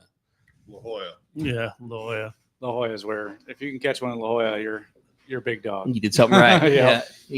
You got in between a lot of competition. You put a lure in the right place. You caught a fish in an environment that has a lot of things that wants to take it from you, boats and lobster traps and kelp and hard bottom and sea lions and other people. And the only thing I would say is scale your lure down Whoa. I told you. I don't know. I moved my lure up when I was fishing up there, and they're biting it. Yeah. They like those little jigs. They do There's like a lot of little jigs. anchovies around. Right? Yeah. They're chasing the mackerel. You might want to bump up your jig size. Oh, look at I would a be difference going of down, right? opinions. That's what makes it work. Yeah. The CUI thing, the CUI, I'm, not trying to say anything bad, but the CUIs that are out today are a much lighter rod than what they were when we first figured them out. Mm-hmm. And so it's a whole different ball game. I mean, they're far more parabolic than any 542 you've ever seen. That's parabolic. More parabolic. Which was a Harnell, right? Yeah. Yeah. So they bend, so it's something you got to maybe too much. I think so. Yeah. Because Harnells, I mean, that's as bendy as it gets, man. Like butt cap bends. Yeah, right. I mean, yeah, but so easy to cast. Right. Right. And that's the thing that's what CUIs are. They're easy to cast because they do all the work for you. What he's referring to, size 12 or a size 14 top, that blank comes at 12 feet, right? Or like, they make 10s and 12s. They make 9 to 13. Okay. Or they used to anyway. Yeah. And so he's talking about cutting the tip section down, making the rod a little beefier, a little softer, and then you. I'm the guy who developed that. Yeah. That was a mistake. I made a 12-foot rod for Don Sanson. Okay. He brought it back and he's, I can't fish with this thing. Well, what do you want me to do with it? So I took it and looked at it and, I cut the tip down to a size 13. Okay. And then I measured it from the tip down to 10.5 feet and cut the butt off. That's how it came about. And that was the combination that you liked the best for throwing a lure, but also easy, still having some rod to catch fish with. Especially fishing big. Yeah. Now, what about other rods? You had talked about the last time you were on here that you were putting some work into developing a rod. I know you have a lot of favorites out there. With the Fishing Syndicate. He originally came out with his S-Class thing, and it's a nice rod. It's lightweight, easy to cast, but it was a 90J, and he wanted me to kind of get behind it a little bit. And I said, well, I prefer something that's 10 feet. That's just what I like to use, So he didn't make a 100J, but he extended a 90J. Okay. And it's what's called now the Danny Wade Special. Okay. And we just finally, that's what I've been fishing with on your boat and your boat here for, however long now. And they just finally got him out, and he's got them available up in Long Beach at the Bart Hall show. Okay. He'll have them available down here in Del Mar at the San Diego show. And I'm assuming he's going to the PCS. Yeah, I would sure think the same. PCS will be exciting. Lots of tackle. And Brandon, you were saying you've got Danny's rods on the boat. You fished it, like it, love it. You even have a guy wanted to try one. You often have one that's in the corner if a guy wanted to make a cast with one. Even those Fishing Syndicate, the inshore stuff, they dropped off a bunch of rods for us, and we've thrown some reels on them. And yeah, absolutely, that's great. I think it's better for guys to go out and fish, and Matt could probably agree. There's not one size fits all for jig sticks or rods or reels. Yeah. I think everybody goes out and they're like, 10 foot's a little too much for me. Or, they might be like, this is perfect. I think that's a great call. And, we were talking about PCS, and I don't think I got into too much trouble talking about what I wasn't supposed to, but we're certainly excited. CalStar, we've been talking about it a little bit. CalStar under brand new ownership, and thank God. We were certainly excited. It's the first time that we've seen some new innovation. And I don't think that I was supposed to let the cat out of the bag, but basically John was given, little extra freedom, little money, and they're going to be introducing a couple of new blanks, long rod blanks at the PCS show. So I think what I'm getting at is there's a lot of really cool stuff that's available now. And to Brian's point, exactly, like you just need to go in and do something like that. Go to one of these shows, find not to say that our store or the tackle store at Seaforth or whatever else is the right spot, but go to a place where they have some selection of rod, where they're not just trying to sell you the thing that they have, where they have multiple things to offer. And the right salesman is going to talk to you about the type of fishing that you do and the type of fishing they've done. And you're going to do your research on Captain's Concepts, and you're going to go on the new Seaforth and ask the crew what those guys like, and you're going to make your informed decision on you on the can go right Brian's piece of gear. boat, cast Danny's rod. I don't really fish with Danny's rod because it doesn't fit my style. So if you want to come on the San Diego and pick up one of my rods, you're more than welcome to. I usually have a couple. They're not, one rod doesn't fit all. Right. Everybody's a little different. What I prefer to use, Matt's not. Yeah, I don't. I've kind of strayed away from the softer rods. He's a little different. I think a lot of these guys at tackle shops too, like at Fisherman's, and Seaforth, everybody in there fishes. That's all they do. There's nobody in there. Everybody, from crews on boats to guys in tackle shops now. There's definitely no right answer. No, Yeah. but Yeah, they'll put you in the right direction. There's no one answer. Even the rod, the reel, the lure, we all use a little something different. Well, it's something that Danny and I have talked about for, again, on my lifetime is I grew up fishing on the new Seaforth, but then later in life, like all of my fishing is done on my skiff. And the perfect rod for me on a private boat is different than the rod if I'm fishing with Matt or with Brian. Like I don't have the opportunity to fully take a big step into a cast and with a super parabolic slow rod. Like I like a rod, which I never did previous to that, but now I like a rod that's got some graphite in it and it is a little bit faster in it. Right. I never liked a rod that was snappy because you got a line drive out of your cast and it didn't give you that nice high arcing long cast that you were looking for when you were anchored up at the Coronado Islands. But on a skiff, when you're running and gunning and you've got to compensate the speed of the boat sliding forward and you're still making your cast, you're looking for something a little different than when you're even back on the sport in my boat. skiff days. I didn't use a 10-foot rod. I used an 8-foot. Yeah. I used an 8-foot 670 all the time. You're going to get up on them in the skiff. Yeah. You don't need to make that 200-foot cast. And when you hook a fish, it's a world of difference, right? I mean, that most friendly on casting, the 10-footer on the sport boat is probably the least friendly. When you hook a 20. Yeah. So it all depends on that. Once again, that's why I said what we relate here today is based on sport boats. Sure. Has been learned, developed, and being told from a platform of a sport boat. Exactly. Yeah. Well, I think that's great. Well, why don't we jump back into the text? And we have a great one. Says, good morning, everybody. What an impressive lineup today. I have a question about hook replacement for surface irons. I have a whole box full of great jigs, but many of them have mangled hooks that either have cut or lost barbs, bent from pulling them out with duckbills, etc. Where can I buy new rings? Is brazing the best method to reattach? What are the right treble hooks, et cetera, et cetera? Looking to Matt with his jig company, and obviously all of you guys should, comment. What's the cut it off, put a new one on? Yeah.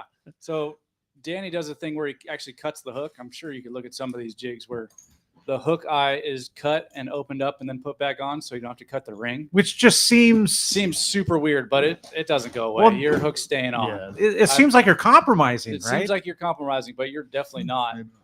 But replacing the ring and the hook is super easy. I've actually made a couple videos, or at least one video on Captain's Concepts about where to get the rings, where to get the hooks, how to place the hook, and how to do the whole process. It's super easy.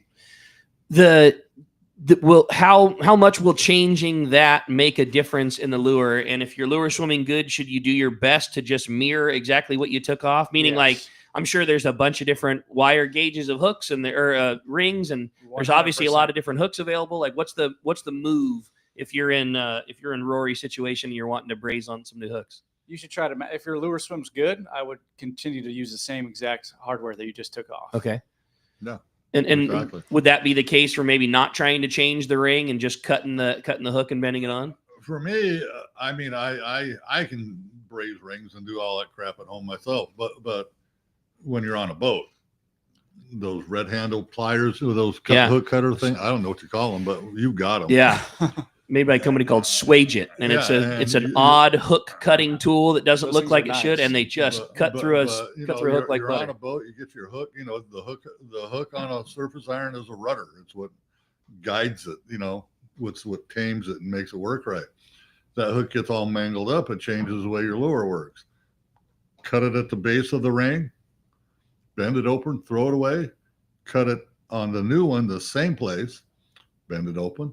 Put it on the same way it came off, push it closed, and you'll never have an issue with it. Isn't that crazy? Yeah. But you can do it on the boat. I haven't seen one straighten out yet. I've never. And I've yanked on them. I've tried. But let me ask this: do you think a lot of that not opening up is because you're using mono? I mean, with the Spectra, I don't think it would matter one way or the other Okay. because you gotta use some pretty heavy Spectra. if you take this ring here, yes, and it's like having a hook. You know, if you take your hook and put it on something right here, you can pull on that thing until your eyes fall off. If you hook it right here and pull on it like that, it's going to bend open. But because this angle is so tight, it's not. it doesn't have the leverage to open up. Yeah, it doesn't open up. There's They're more in line. There's less leverage or easier to open the main hook than it would be to open Oh yeah, 100%. the eye of the hook. And if you're pulling on anything with a 8, a 9, a 10-foot rod, any rod that's good at throwing a surface iron, you're just not going to be able to open up that wire. You know, that rod is that shock absorber, and it's just going to keep bending. Like if you're attached with a piece of gear that you should be throwing that lure with, it's just not going to compromise. I mean, However difficult it is for me to accept the fact that, and I've seen that my whole life with Danny, that like he just cuts a treble hook and just opens it up and puts it back on. But damn it, it is the case. Yeah, You know, if, if you've got the time and the ability to put a new ring on, so on is the way to go. It's a good thing to do in the off season.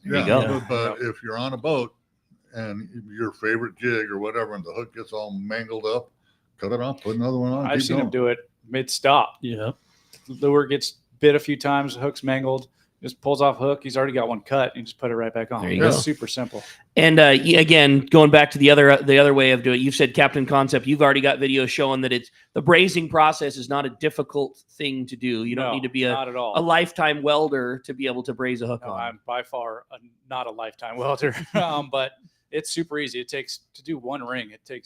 It's a little bit of investment. You have to buy the torch Sure. and stuff like that. But once you get it down, it takes you 2 seconds. And again, going back to your other hat being Captain's Concepts, that's the beauty of the services. Obviously, you do current fishing, all the things, but everything you've ever made a video on forever. Oh yeah. Is accessible to you. So even if you did that a year ago, as soon as somebody signs up and becomes a member, they can go back, research that video, and see how to braze a new ring and hook on. Or so videos that we've already made. That's awesome. Yeah. And again, we talk about it on here all the time, but it's available through Patreon. Yep. If somebody's lesser familiar or thinking, okay, that's it, I really do want to see that. How does one sign up to get I that? would just Google Captain's Concepts. It'll take you to our Patreon page, and you can sign up there. One click, boom, Yeah, it's credit card super info, easy. and every video ever made is at your feet. Exactly. Yeah, and you have access to us. If you have questions, messaging us would be huge. If you have a question about jig fishing or any fishing at all, you can direct message myself or Gavin. And in the near future, coming week, me and Danny are going to sit down and talk deep into surface. Hey, how cool is that? All right, very cool. And these aren't short videos. It's a lot of like YouTube videos where it's a couple minutes. I make videos that are like 15 to 30 minutes. So I think with him, it's probably going to be a little bit longer. That's going to be cool. Will you let us know when that's out? We'll make sure to Yeah. spread the word. That's awesome. Well, a great text. Hey, I have another one from Kathleen from Ocean Beach. Good morning, gentlemen. What a great show this is. My son keeps pressuring me to go sport boat fishing with him, and I'm a little bit reluctant due to seasickness. Since you have 2 captains on there, could either of them give me any tricks on how they see people avoid motion sickness? Drink a beer. Too young, probably. Those whale watching bracelets that they've been using Yeah. are miracles. Really?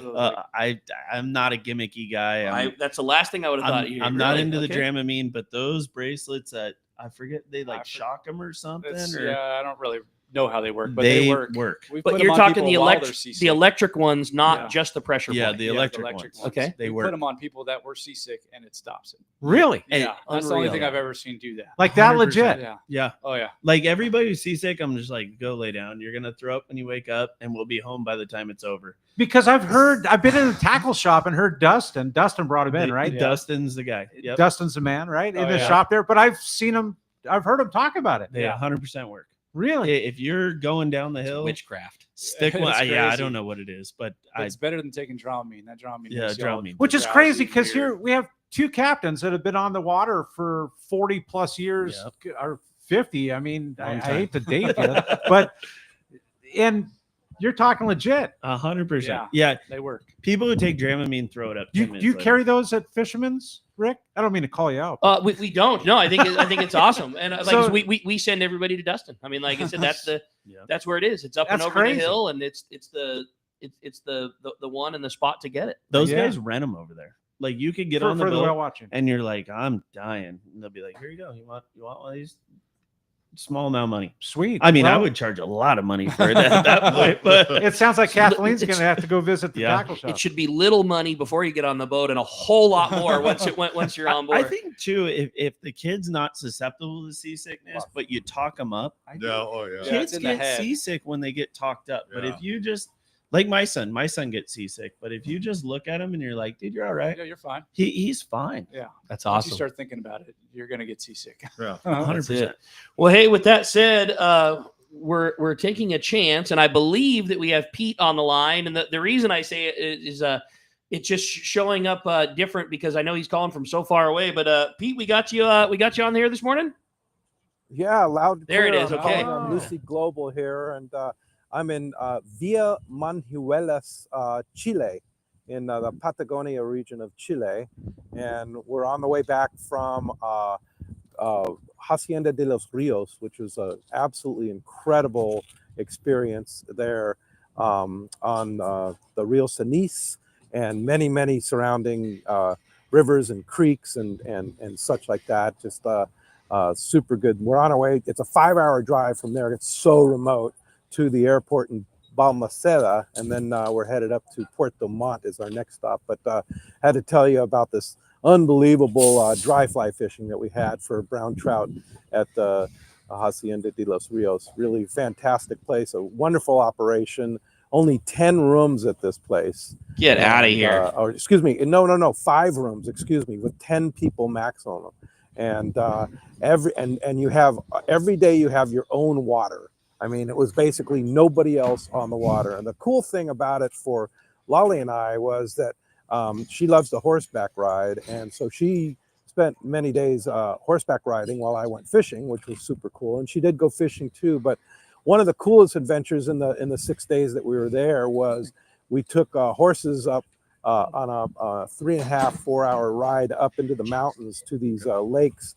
And I think the last time the lakes had been fished is 2 weeks before, is what the owner said to us. And they had a beautiful camp up there, very comfortable camp, and the fishing was just unbelievable for brown trout, anywhere from 12 to 26 inches, something like that. 27 inches maybe was the biggest one we caught. But they had rafts stationed up there, and dry fly and nymph fishing, but just wide open, all you wanted. In that, in fact, one afternoon I told our guide, I said, no more, my arm can't take it anymore. So it was super cool. So, but just wanted to give you that quick report. Incredible. Hopefully this is working, because we're in the middle of nowhere here, in the middle of the Andes, surrounded by these unbelievably beautiful peaks here. But I got to tell you, Chile is an amazing place. It is such a beautiful place, and there's water to fish everywhere with trout, and it's just pretty amazing. So yeah, Patagonia region. It's chilly. I mean, it's not warm. It's not. It's maybe in 55 degrees, 60 degrees here with it. But the one thing Patagonia is famous for is wind, and it's windy all the time. I mean, but you just learn to cast with it. You know, it's 25 to 30 knot winds, and you're still fishing. So it's super cool. But I certainly hope the show's going well. I'll try and check in with you next week with an update on we're headed a little north up to Puerto Montt, and do some fishing and some hiking and some touring around. But I just wanted to tell you about this place, the Hacienda de los Rios. It's look it up on the web, and you can book it through Andy's Adventures, is where we booked it through, which is the brother of the owner of the lodge, Marcelo, and just super nice people, and just a wonderful experience. So highly recommended to everybody. Pete, that's awesome. Certainly glad to hear that trip's going so well. And yeah, it's crazy that you sound that clear, that far away on a road traveling. But I'm glad to hear things are going so good. We'll certainly look forward to hearing the full report when you make it back stateside and join us again in the studio. It'll be everything here fun, great shows going on, and certainly stoked to have these boys talking surface iron this morning. And we're gonna get back to it, man. I'll Congrats on an epic trip, and we'll look forward to hearing more. Yeah, and I just want to credit our engineer George and Lucy Global for turning us on to this, because it's just an app on my phone that I'm calling on, and it's a pretty awesome deal. Be able to talk to you all the way up there, thousands and thousands of miles. Well, you guys have fun, and I'm going back to my form of surface iron down here, and that's the dry fly. Okay. All right, have fun, buddy. Appreciate it very much. Get back to catching them. We'll talk to you when you make it back into the studio real soon. Thanks a lot for that. Well, the phones are phones are done, but man, there's probably 100 text message questions standing by, and so many hard to choose from. But we're gonna jump right back into that with this one. Good morning, boys. Question for Danny. There was a picture that was used in one of the landing brochures all the way back into the 80s of an angler bouncing a yellowtail.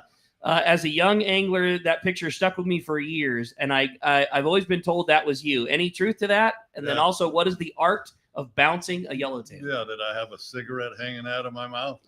Probably. The picture. That's the one? That was on the Executive. We were down at Hippolito, and they were chewing. Art of bouncing a fish is wind down to it, lift it, let it fall over the side of the boat, and don't hit anybody. You know, I mean, wind them to your tip and lift them in the ship. Yeah. But be careful. You know, it's not something I really do a whole lot anymore. It's you lose too many lures and you break too many rods. You break things. Sure. And you're not 25 years old any longer. That was a picture taken by a guy named Harry Morgan, a professional photographer. I had no idea the picture was even taken. That's funny. And it's just one of those things back in my smoking days, and my porn mustache and all that, all that kind of stuff. And I'm sitting there and I'm lifting this fish over the side, and I see this picture later on. Where the hell did that come from? But it was the landings used it. It was a good shot. I mean, you could even. He's such a good photographer that lifting the fish, you could see the blood trail coming out of the mouth. Wow, that's cool. That's very cool. Yeah, I got I got a copy of it at home somewhere. I don't know. Whatever. You guys both drive boats where that thing happens. Like, what is your preference as a captain? You prefer that just a guy never does that and allows yourself or your crew to come and gaff the fish or help lift it over? Is it okay for the right guy? Is it just an unspoken thing where when a guy has the ability to do it right and safety, you do it? Like, what is your thoughts as the guys behind the wheel when it comes to that? There's times where it's okay. There's a lot of times where guys catch a yellowtail, and it's not a yellowtail that we should be gaffing. And just because it's a yellowtail, they scream for gaff. But there's times where you should just be bouncing them. But you have to do it safely. You wind them 6 inches from your rod tip, lift them in the boat, and once they clear the rail, take the tension out of your line. Yeah. It's certain guys. Yeah. I think it's time and place too, like Matt was saying, but certain guys, like, you want to be a hero and bounce a 30-pounder and snap your jig stick, knock yourself out. I'll stand there and watch. But it's all done safely. Mm-hmm. Guys that are unsafe is just whether they're casting or bouncing, like, just let us gaff it. I can usually tell before they even try to bounce it that you should not be bouncing. I think it's when they walk on the boat. Yeah. You mentioned winding all the way down to the rod tip. Is that the thing that people don't do? Yes, that they should be doing. They should be doing that because you don't have control over the fish, and if the lure were to come out or the hook were to come out, you have a loaded rod. It's just like a catapult or a bow and arrow. If that fish comes unhooked, you have 10 feet of slack out. It's going to go right in your back or somebody's kid or something like that. So if it rips out of their mouth and you have 6 inches from the tip, it's not going to go anywhere. You have control over it. That's it, man. That's some great information. Hey, we're going to be right back. You're listening to Southern California Sport Fishing Voice on the Let's Talk Hookup app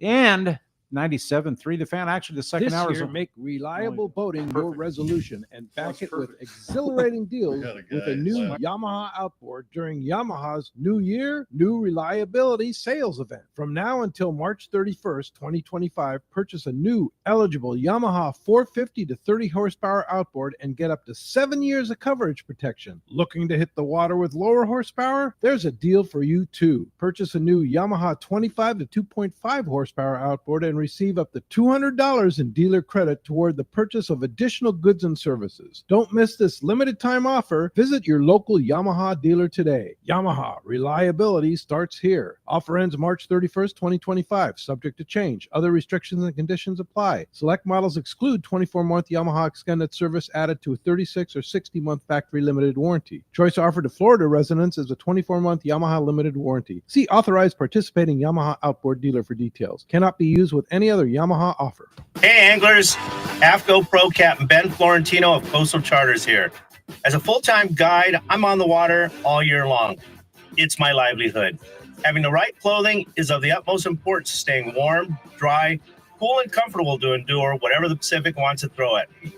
Thankfully, I'm equipped with AFCO clothing to keep me dialed season after season.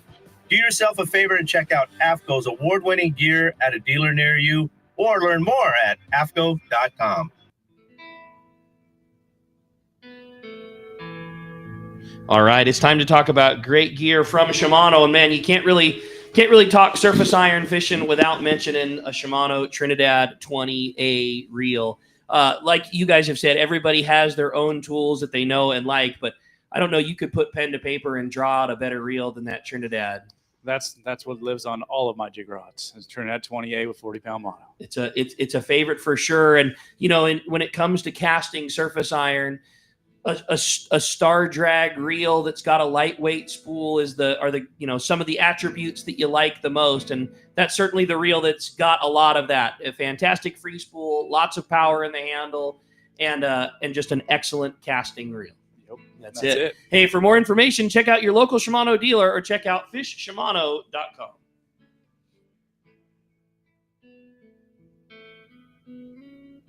It's time for the Power Pro 30-second seminar. I like catching big fish, and I like smaller reels too. How do I make sure that I have the capacity to land the big one? I fill my reels with Power Pro Max Quattro. It's 25% thinner than standard Power Pro, so you get more line on that small reel. Power Pro has a complete series of highly effective lines, including the brand new Power Pro Depth Hunter Offshore with different colors every 100 feet. Perfect for flatfall fishing. Want to learn more? Check powerpro.com. A top fleet and superb fishing is what Seaforth Sport Fishing in Mission Bay is all about. With free parking and fully stocked tackle shop, it's no wonder Seaforth Sport Fishing is a favorite among anglers. Come aboard top boats like the Aztec, Cortez, Endeavor, Apollo, Outer Limit, Elgato Dos, Pride, Tribute Pacifica, Pacific Voyager, and the Voyager. Plus, the new Seaforth, Sea-Watch, and San Diego offer the finest half and full day trips available. Seaforth Sport Fishing. For charters or regular open party schedule, check seaforthlanding.com. Run by fishermen for fishermen in Mission Bay. All right, welcome back to Let's Talk Hookup, and having such a great time talking with the boys, surface iron fishing, and giving away a full day trip on the San Diego, along with some hand-picked jigs from Danny. Yeah, what a cool opportunity this has been, and lots of fun. And man, again, a big thank you to you guys for coming in and hanging, and especially Danny for making that happen. It's been a lot of fun, and boy, you're not kidding, a lot of hours behind the rail with these three guys right here, and man, a lot of fun. It's been really cool, Corey. A lot of yellows wrangled, I'm sure, right? Not a couple. Yeah, a few. This helping tickle your surface iron fancy? Absolutely. I know we've been talking about it the last couple months or so, and there are just times in my life that I put something down and the jig stick's not been a part of it the last handful of years. And come on out. You understand what I'm saying, right? I mean, I think the fishing at the islands last year. Oh, yeah, that was fun. That was just epic. Fun. It relit the fire. I'm telling you. Yeah, I'm getting fired up about it. I like it. And it's something that never leaves your blood, right? I mean, it's like Pete talking about dry fly fishing. Like if you haven't had that in 5 years, it's still in your blood, right? And it's just, it gets me fired up. Yeah. I mean, look at me. I've been doing it forever. But there's nothing more fun to me than whether it be in La Jolla or at the islands, putting that hook down, standing there and going, oh. It's starting to happen. Oh. A couple turns popping around. And there's just nothing like it, Yeah. It's what I grew up doing. It's what I would rather do. I understand you got to chase them around. I get that, But again, I come from a day where we didn't have sights again in sonar, so it's all about boat position. Yeah. Brian, you know that your day is going to happen before the anchor comes down. Like when you're rolling into La Jolla and the conditions are right. Like, do you know the days you're going to have a hit before it happens, or is it always a case where it builds, or is there just no such thing as a it's this way all the time? No, it's you'll be driving up there and you'll be looking and you'll be like, oh man, we're Right. about to do some work. Yeah. And there's, some days where you drive up there and you get surprised. There's days where it's been dirty water and we're sitting in shallow catching bass and the big kids show up. But a lot of times it's you get up there and you're like, oh, here we go. What are the conditions that you're licking your chops as you're rolling up there? Like you turn right out of the harbor and you start to get closer and closer and you get that feeling. What are those conditions where like, all right, today's going to be one of those days? I would say anything above 65, 66 this time of year and down and in with clean water, you're something's going to happen. Even in anything with an into it, whether it's Okay. up and in, down and in, I know we lost Doug's house and all that, but you'd say straight uphill, that would be death for Doug's The house. worst, But, right? Oh yeah. Yeah. You slide down to Doug's house and you're just licking your chops like, oh, here we go. But you say it's incredible because you say down and in, and that is a current direction. Yep. I don't care if you're at Palos Verdes or Yeah. La Jolla, Point Loma, probably the islands too, right? Oh, I yeah, mean, that's down and in. Down and in. It's like the magic. But La Jolla, I think it's the only place that I fish that you could fish it out to sea and do And just, still- just fine. Yeah, we're there's so fortunate, seriously, because La Jolla, different world. but being a handful of miles from the harbor, Right. too close. right? I mean, we have a few harbors on our coastlines in Southern California. I mean, you could go up to Santa Barbara; they're pretty fortunate. Dana Point, extremely fortunate, right? Yep. Dude, Mission Bay, It's a left turn or right turn, and you're within 3 to 5 miles of glory. we have fished the Mexican border or Oceanside Harbor right. on a half day, and you have plenty of time. Think of how crazy that is. I mean, either way, 60 pretty miles fast, of too. coastline. huh? The boat's pretty fast Yeah. too. Yeah, it gets around. But that's such a cool thing to say. There's a lot of people that listen to the show that are not from San Diego, and what a fun rig to get to come fish. The new Seaforth is big and it's comfortable and it's fast, and you guys have never steered away from burning whatever fuel is necessary to make the best catch possible. And you're not just saying that Mexico to Oceanside. You do it all the time. Wherever the best opportunity to catch a fish is, that boat is going to be anchored at that spot. For sure. And I think a lot of people say best opportunity. Like if there's always deep water rock cod going on, but if it's springtime, we're going to be somewhere where you're going to catch springtime fish. And if it's, calico bass fishing, yellowtail fishing, we're suckers for that. It. And like, that's the thing that I admire so much about it too, is like, again, Brawley, you joked, so close to the harbor, there's such easy access there. You have never steered away from putting your people, like, I think a lot of people, there's just too many people, I'm just not going to deal with it. Like you find a way to put that boat in the right position every time. Yeah. Like you make the best for your passengers possible. We're only carrying 50-ish people. I mean, 50-ish lost. people on the new Seaforth, you get lost. Yeah, I it's mean, a huge there was, boat. you were fishing Twilight with 120 people down there. Oh, yeah. And 50 people is nothing. Yeah. And we'll have people now, we'll have 40 people on the boat and be like, this is crowded. You've seen No nothing. idea. This you've is a seen nothing. dream. No idea. That's a sure. dream. Well, there are so many great texts standing by for you guys. I want to remind you, this portion of the show is sponsored in part by Fisherman's Processing in San Diego, where you get the premier processing experience. Check out the new, easier online system to book your long-range trips. With more team members, Fisherman's Processing stays far ahead of the rest. More same-day capacity, the finest customer service. You can stop by their Old Town location on Taylor Street or check fishermansprocessing.com and be sure you make your reservation today. Another great text come through. Man, what a great show, you guys. Thanks so much for putting this together, Danny. It says, Danny, what are your thoughts on fishing La Jolla? I've been fishing it for the last 10 years, and I've seen ups and downs. And, with Matt fishing there this year, I'm really interested in hearing all three of your takes. Are we in a better cycle, a lesser cycle? How do you think fishing compares right now to years past? I don't think everybody wants to talk about like La Jolla and the Coronado Islands years past. I don't think it's any better or any worse. It's just this year, or last year, I should say, we had boats fishing there. Yeah, that's and that true. makes a big difference. When everybody's offshore, the islands are biting. Well, nobody knows because everybody was offshore. La Jolla, I think, is probably a little better now, quality size. Because when I was a kid fishing in La Jolla, the yellowtail in La Jolla was 10 pounds. Really? Yeah, they were stick them in your boot and carry them home. they were, 3, 4, 5 pound fish, and now that stuff up there is just, the stuff at Bruisers. the, It's all big the ones. stuff at the islands this year too. I Yeah. mean, there's so much 30 pound plus fish around. It's Bigger. ridiculous. Yeah. So I did say plus. So let me ask, do you think that yellow is residing there, living It there? doesn't leave. We have, Matt, we tell you, there's 1 or 2 really big schools, and that stuff will go from Del Mar to down in Point Loma somewhere, and it just show travels. up. Yeah, they just they.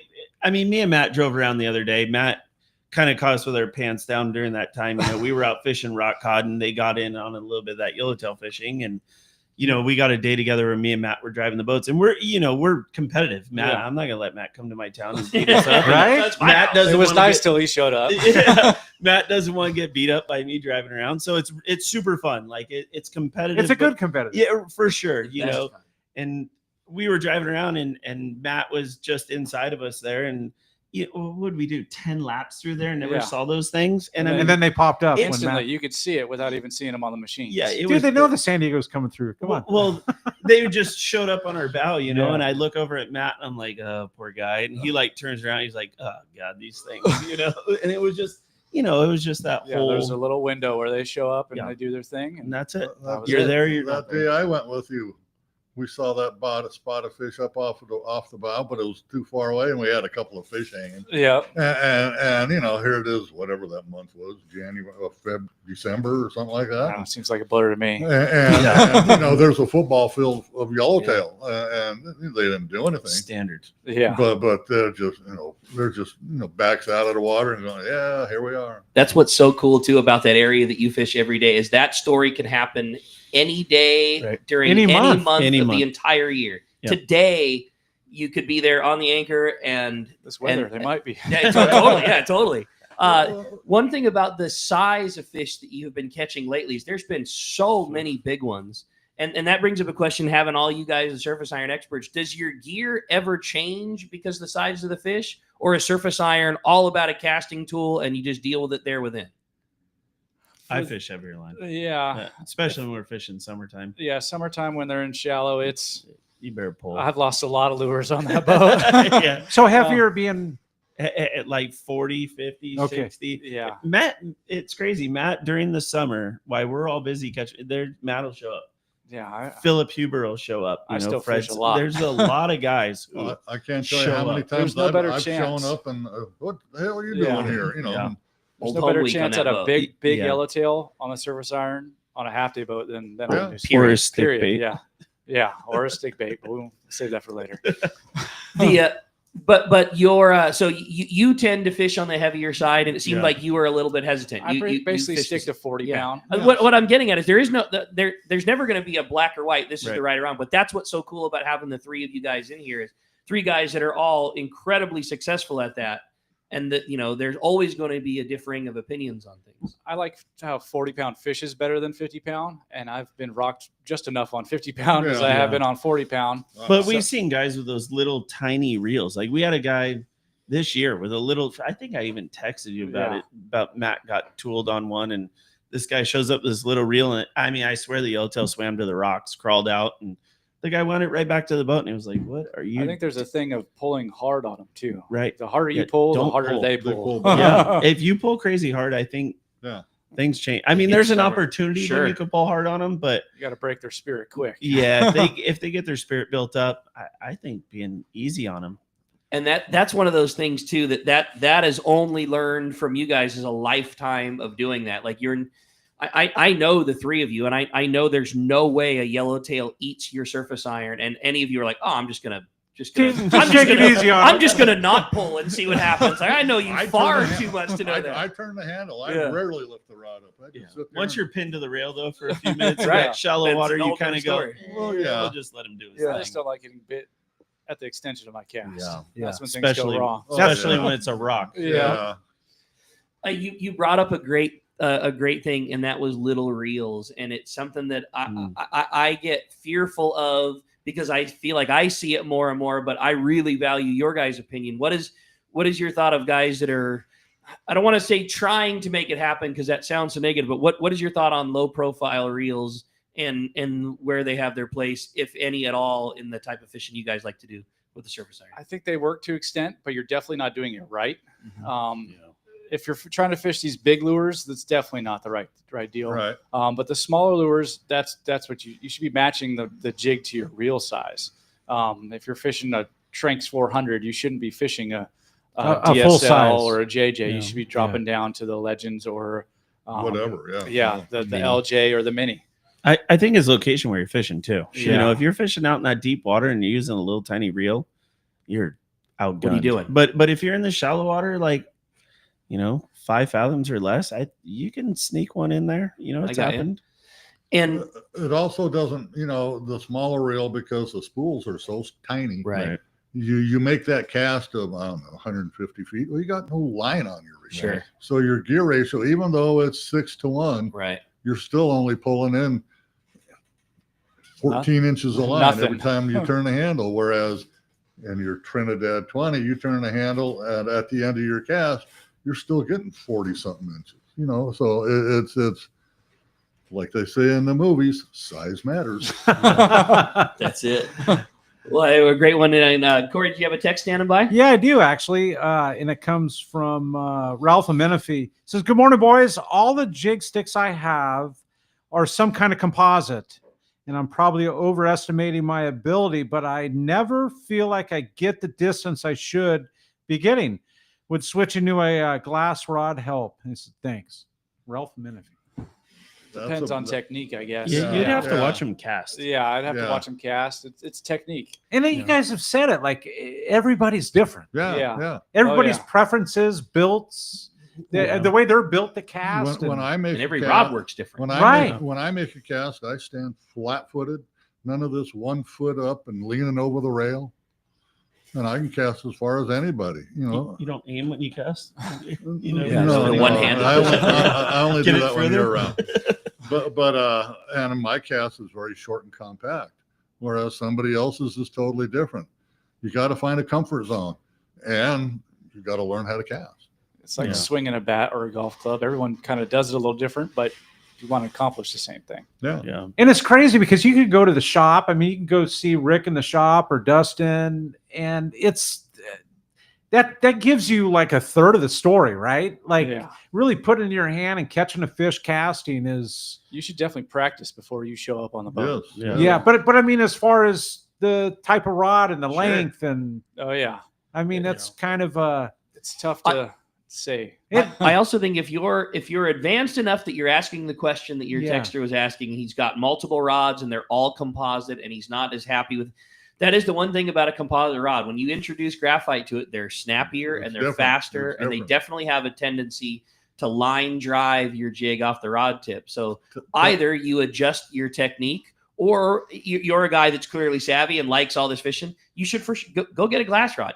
Bias for me, the guy that sells fishing rods, to say that just go get another one. I'm sure he has a friend that has a glass rod. Go get a 90 jig. Or go jump on a Yeah. half or 3/4 day boat. We'll hand you a rod to use. You said it earlier that you've got rods all the time, that if a guy wanted to try one, there's an extra rod that's got Danny's name on it that you could. It does have Danny's name. Yeah. I think he signed it.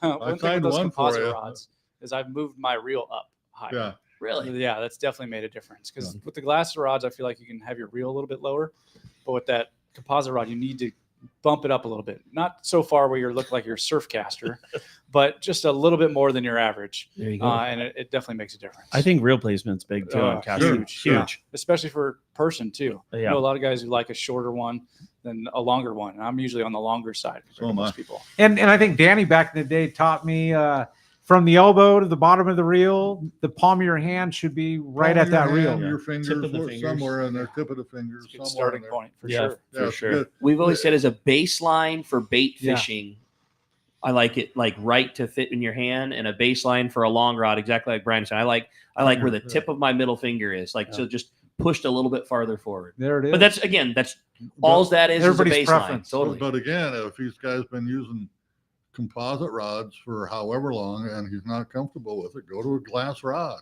Yeah. Give a glass rod a try. It might be your key, Yeah, that might be it. Yeah, it could be.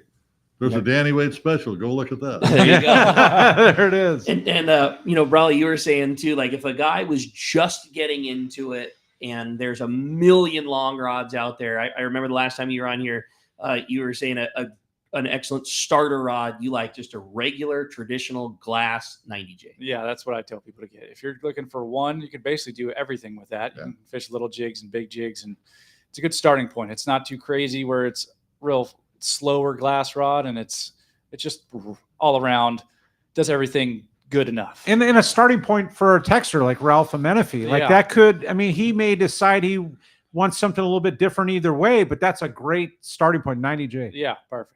There it is, man. I like it. Hey, you guys touched on it a little bit, but this is another great text, and we're going to try and slide one more in here before we run short on time. Says, good morning, guys. What a great show. My question is for all of your guys is, do you ever adjust your line size when surface iron fishing? Will a lighter line aid in more distance and casting? You guys talked about a little bit in terms of pulling on big fish. You know, maybe you do, maybe you don't, but is there ever a time when you change your line size? There used to be, but not so much. It's a sea lion issue and things of that nature. I fished 30-pound and even 25-pound for years and years and years and years. Because you could get away with it. Because we could get away with it. Yeah. We used to have a little thing on the boat called Boom Boom, you know. But that was a different lifetime. But it was a different lifetime, you know. And 40-pound. Yeah. 40 pounds. Yeah. But both of where all of you guys fish, like we joked about earlier, there are a lot of obstacles. Yeah. Getting a bite is certainly a hurdle, but it's not the finish line doesn't come right after that. There's a lot of things that want to take that fish away from you. There are times fishing with either of these guys, whether it's the islands or La Jolla, you see these fish and you're going, I'm just going to lose my lure. But you make the cast. You're gonna do it anyway. But you make the cast anyway. You know. You know it's the most bad neighborhood that could be, but if a turn flares and dips the right way and a yellowtail pops his head up underward, you're gonna uncork a cast no matter what. Oh yeah. You got it. You know, if you don't make the cast, you don't know. Yeah. If you don't, the guy next to you is gonna, and I'm sure not gonna go down the hill.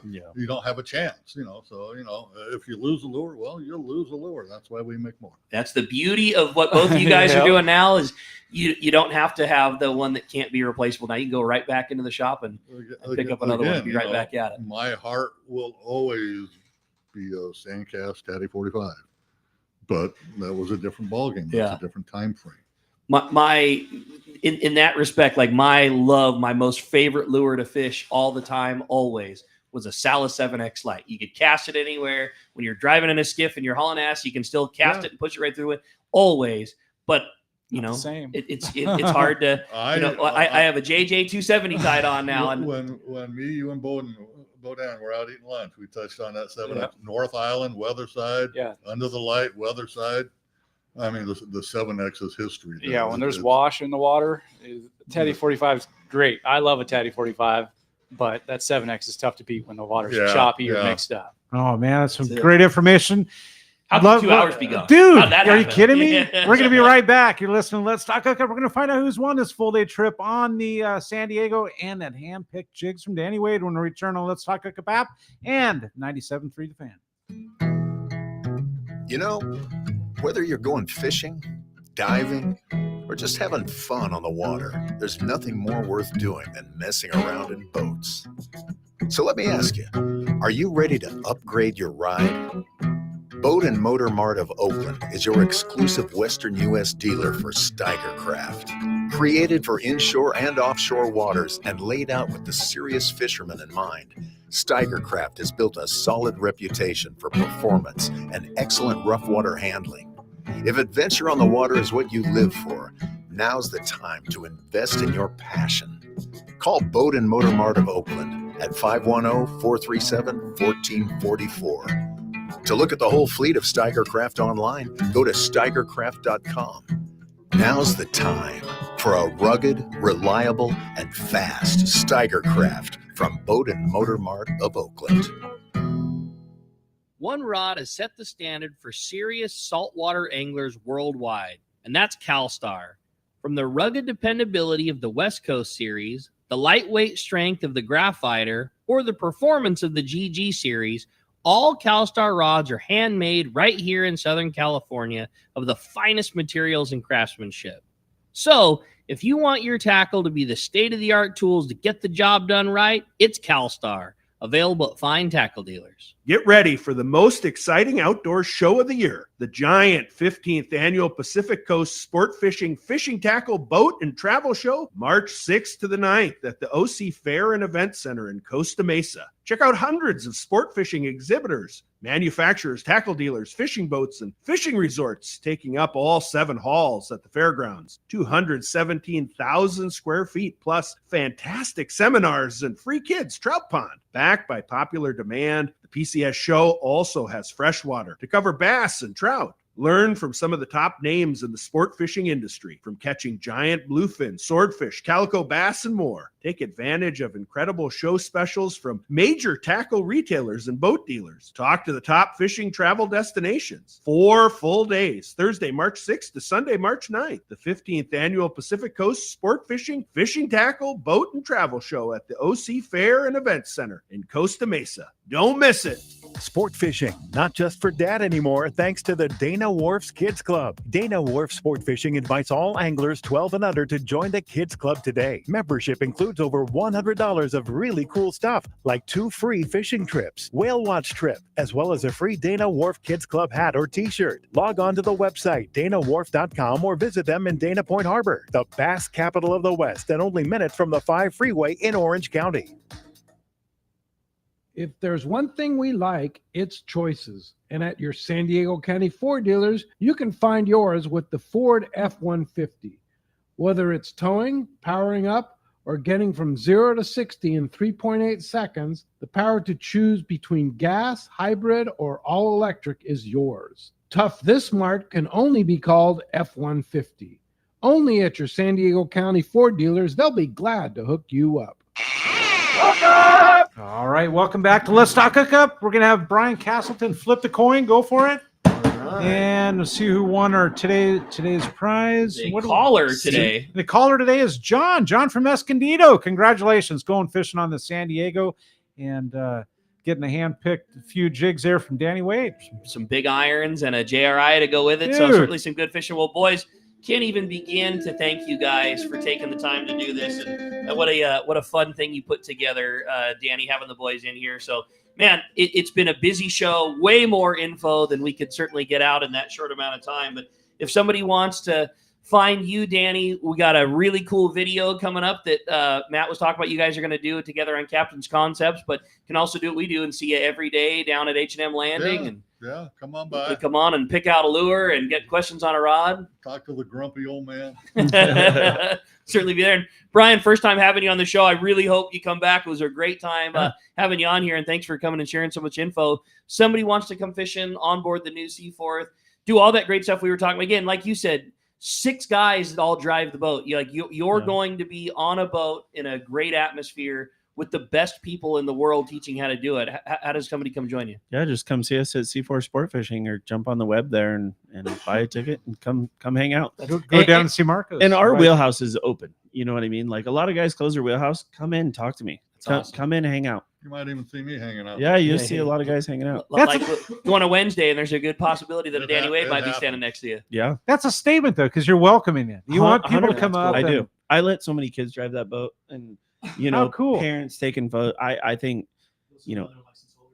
yeah. No, but I think that's the key to everything. Yeah, super cool. And again, I said it before, and I stand behind it. I think it's the single best spot to take a kid fishing is to jump on the new Seaforth and go fishing with you guys. You're so kid friendly. Yep. Do a great job about it. Like, you make the right atmosphere for those guys to get it, and then they become the regular years down the line. I'm sure at this point you've seen a lot of kids that were the Grom that became your crew member or just a professional or whatever it might be, and it's really cool to watch. And same thing if we want to keep in touch with everything that you got going on, Matt. 2 Fish Jigs. I know we talked about it a little bit, but a huge sale coming up at the PCS show. Your Captain's Concepts, coming fishing with you, San Diego. How do we keep in touch? Captain's Concepts, the easy one. If you want to sign up, you can message me there. We have an Instagram, Captain's Concepts. 2 Fish Jigs. If you catch a fish on a 2 Fish Jig, please send us a picture. We love to see them. But we have an Instagram and Facebook there, and come out fishing on the San Diego. Come fishing. Awesome. Once again, you might see me there. Yeah. Good possibility too. Corey, a great show. Super stoked having these guys in here. And man, what a lot of fun we had. We got another couple of great shows coming for you. Tomorrow we have Captain Dave Ibrahim of the Tomahawks going to be joining us. A lot of fun having Captain Dave here in the studio. We'll be talking all about fishing there, and boy, a whole lot more fun with you. You stay tuned. Tomorrow morning, we'll be back live on the Fan. More Let's Talk Hookup coming your way on the Let's Talk Hookup app, Facebook and YouTube Live, and 97.3 The Fan.